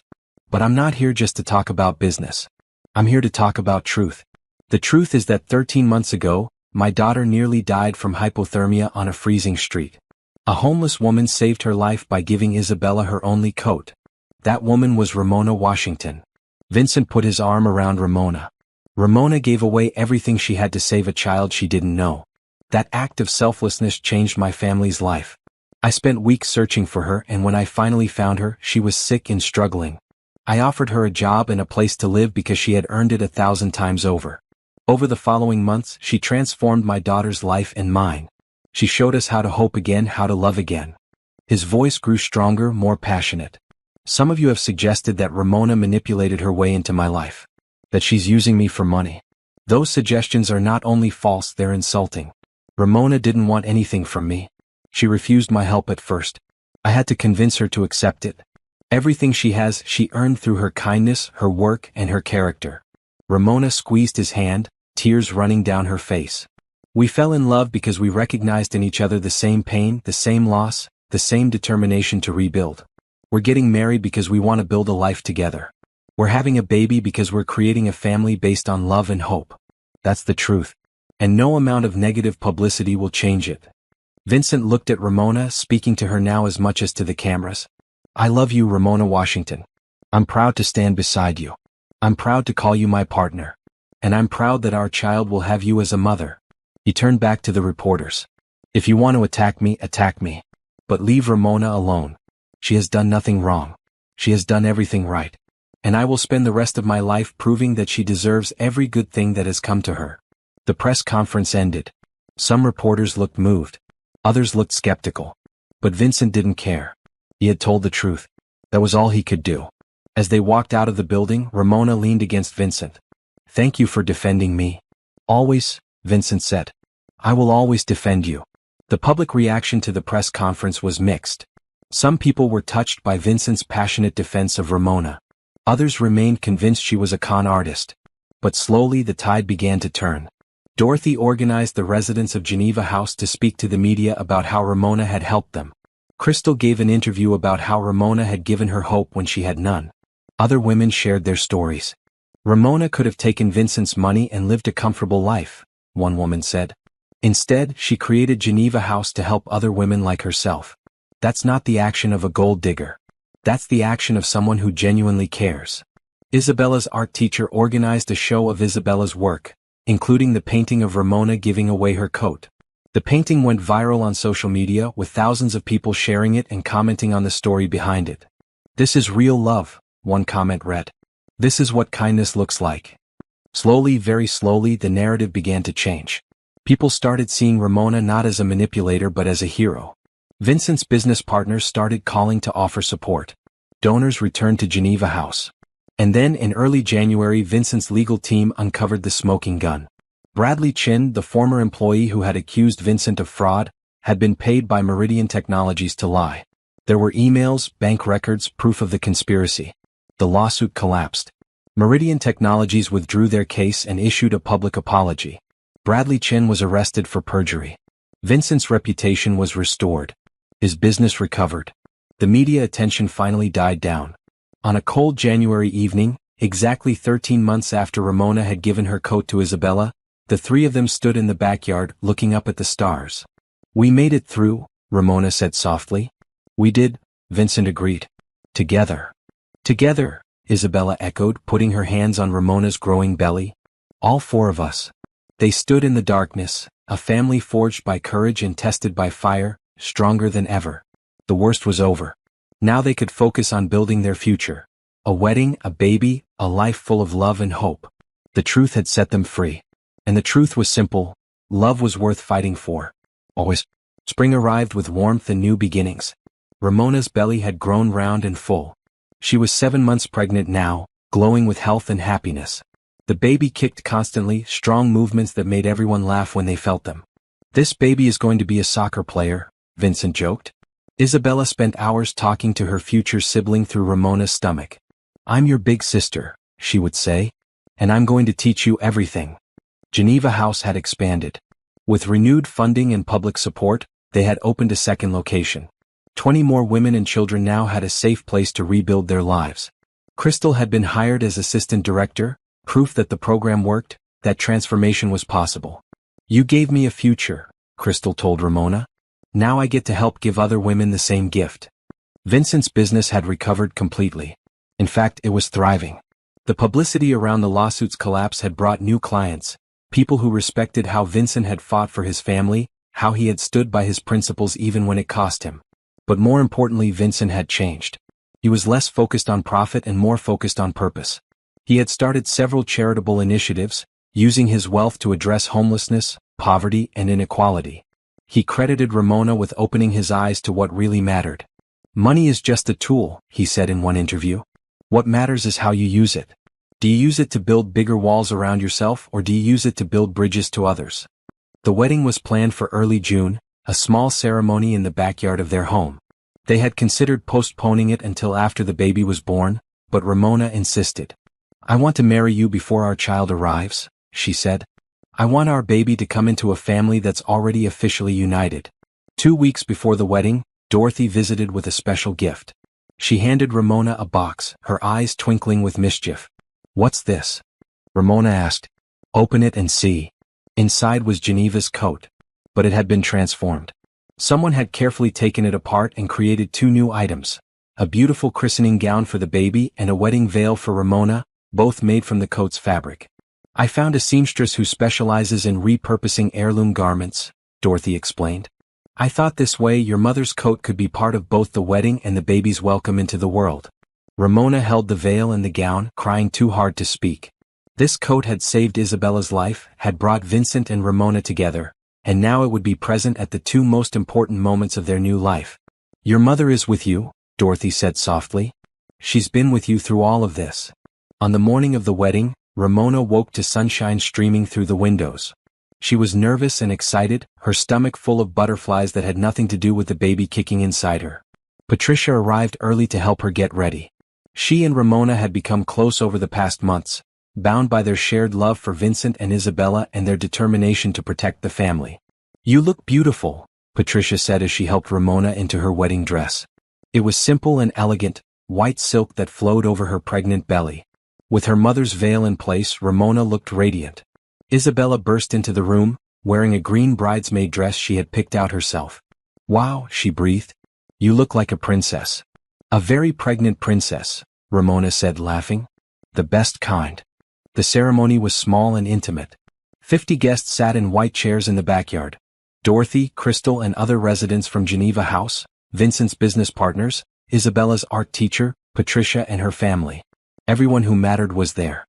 Vincent stood under an arch covered in flowers, wearing a gray suit. When he saw Ramona walking down the aisle, his eyes filled with tears. She was so beautiful, so alive, so different from the dying woman he had found in his office building 14 months ago. Isabella walked beside Ramona, giving her away. It felt right, this girl who had brought them together now joining them in marriage. The officiant spoke about love and second chances, about how tragedy can lead to unexpected blessings, about the courage it takes to open your heart again after loss. When it was time for vows, Vincent went first. Ramona, 13 months ago you gave your coat to my daughter without hesitation. You chose her life over your own. That act of love brought you into our lives and I am grateful every single day. You have taught me about courage, about kindness, about what really matters in this world. You have made me a better man and a better father. You have given me a reason to hope again, to believe in love again. I promise to honor your sacrifice every day of our lives. I promise to support your dreams and celebrate your victories. I promise to build a family with you based on the same love and kindness you showed Isabella that freezing night. I love you, Ramona. I will love you forever. Ramona was crying too hard to speak at first. Vincent handed her a tissue and everyone laughed through their own tears. Vincent, Ramona finally managed. I spent 13 years believing I didn't matter, that my life had no value. I survived but I didn't live. And then one night I met a child who was freezing, and I gave her the only valuable thing I owned. That choice led me to you, to Isabella, to this life I never thought I could have. You showed me that I deserved happiness, that my past didn't define my future. You gave me a home, a family, a purpose. You loved me when I couldn't love myself. I promised to spend the rest of my life showing you that your faith in me was justified. I promised to be the best partner I can be. I promise to build a life full of love and hope with you. I promise to teach our children about kindness and courage. I love you, Vincent. I will love you forever. They exchanged rings, simple platinum bands. The officiant pronounced them married, and Vincent kissed Ramona gently, his hand resting on her belly where their baby kicked. We're married, Ramona whispered. We're married, Vincent agreed. The reception was joyful. They ate and danced and laughed. Isabella gave a toast that made everyone cry. Ramona came into our lives when we needed her most, Isabella said. She saved my life that night on the street. But she didn't stop there. She saved my dad's life too by showing him how to be happy again. And she saved herself by being brave enough to accept help, to accept love. Now she's my mom officially and forever. And I'm so grateful for her. Welcome to the family, Mom. Ramona stood up, carefully because of her large belly, and hugged Isabella tight. Thank you for being the best daughter anyone could ask for. Dorothy gave a toast too. I've known Ramona since her darkest days. I watched her struggle and survive. I watched her give to others even when she had nothing. I watched her refuse to become bitter or angry despite everything life threw at her. And now I get to watch her thrive. This is what happens when kindness is rewarded properly. This is what happens when love wins. Congratulations to both of you. As the sun set and the party continued, Vincent pulled Ramona aside for a quiet moment. "Are you happy?" he asked. "Happier than I ever thought possible," Ramona said. "I keep thinking about that night, about standing in the freezing cold, making the choice to give Isabella my coat. If someone had told me then that this would be my life a year later, I never would have believed it. I'm glad you made that choice." "Me too. Even if it had cost me everything, even if I had died that night, it still would have been worth it. Because saving Isabella was the right thing to do. And knowing that I did one purely good thing in my life, that would have been enough. But you got so much more than that." "I did. I got everything." Ramona looked around at the celebration, at the people who had come to support them, at the home they had built together. "I got a family. I got love. I got a second chance at life." "We got a second chance," Vincent corrected. "Both of us." 2 weeks after the wedding, on a warm June morning, Ramona went into labor. It happened fast, too fast for them to be nervous or scared. Vincent drove her to the hospital while Isabella called Patricia to let her know. 8 hours later, their son was born. 7 pounds, 3 ounces, with a healthy cry and a full head of dark hair. They named him Gabriel, which meant messenger of hope. "He's perfect," Ramona said, holding him for the first time. She wore the christening gown Dorothy had made from Geneva's coat, and Gabriel looked like an angel wrapped in his grandmother's love. Vincent sat beside her, his arm around her shoulders, looking down at their son with wonder. "He really is perfect." Isabella came in a few minutes later, cautiously excited. "Can I hold him?" "Of course." Ramona carefully transferred Gabriel into Isabella's arms, showing her how to support his head. Isabella stared down at her baby brother, completely mesmerized. "Hi, Gabriel. I'm your big sister. I've been waiting so long to meet you." Gabriel opened his eyes and seemed to look right at Isabella. She gasped. "He sees me. He knows me." "Of course he does," Vincent said. "He's been hearing your voice for months." They spent the first night in the hospital as a family, all 4 of them together. Isabella insisted on staying, sleeping in a chair beside Ramona's bed. Vincent dozed in another chair, waking every time Gabriel made the slightest sound. Ramona lay with Gabriel on her chest, feeling his heartbeat against hers, overwhelmed with love. Her mother would have been so proud. Her mother would have loved Vincent and Isabella and Gabriel so much. "Thank you, Mama," Ramona whispered into the darkness. "Thank you for teaching me about love. Thank you for the coat. Thank you for giving me the strength to survive long enough to find this family." She felt her mother's presence like a gentle warmth, like a blessing, like a coat wrapped around her shoulders on a freezing night. They took Gabriel home 3 days later. The house was filled with flowers and gifts from well-wishers. Geneva House residents had collected money to buy Gabriel a beautiful crib and changing table. Patricia had sent enough baby clothes for triplets. Dorothy had made a quilt from fabric scraps, each piece representing a different part of Ramona's journey from poverty to family. Life settled into a new rhythm. Exhausting, chaotic, beautiful. Gabriel was a good baby, sleeping in 3-hour stretches and eating well. Isabella was a devoted big sister, always wanting to help with feedings and diaper changes. Vincent learned to function on minimal sleep, stumbling through his days with spit up on his expensive suits and a goofy smile on his face. Ramona thrived. Motherhood came naturally to her, perhaps because she had survived so much that a crying baby seemed manageable in comparison.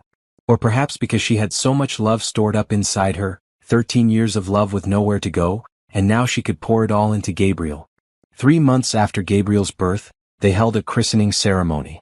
Gabriel wore the gown made from Geneva's coat, and Ramona wore a dress Dorothy had helped her choose, something bright and cheerful in her favorite shade of red. The ceremony was held at Geneva House, in the lobby where the painting of Ramona giving away her coat still hung. All the residents were there, along with family and friends. The officiant talked about hope and second chances, about how one act of kindness can ripple out to change multiple lives. Ramona gave her coat to save a child, the officiant said. That choice saved Isabella. But it also saved Vincent by bringing joy back into his life. It saved Ramona by leading her to a family. And now it has helped create Gabriel, a new life born from love and courage. That's the power of kindness. It multiplies. It grows. It creates miracles. After the ceremony, Ramona stood in front of the painting with Gabriel in her arms. Vincent and Isabella stood beside her.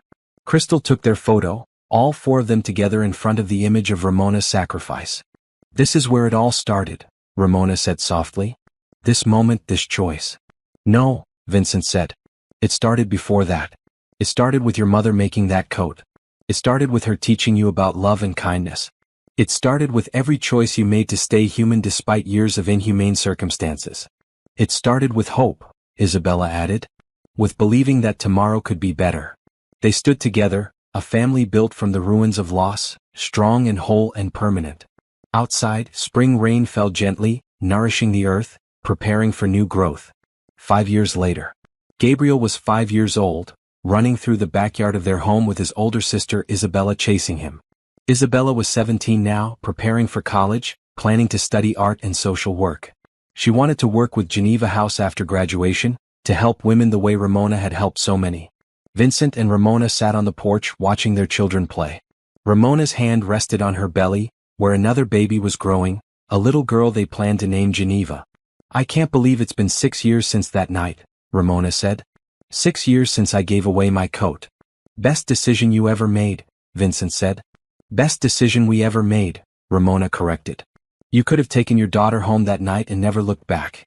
You could have sent me a thank you check and moved on with your life. But you searched for me. You refused to give up. You changed my life.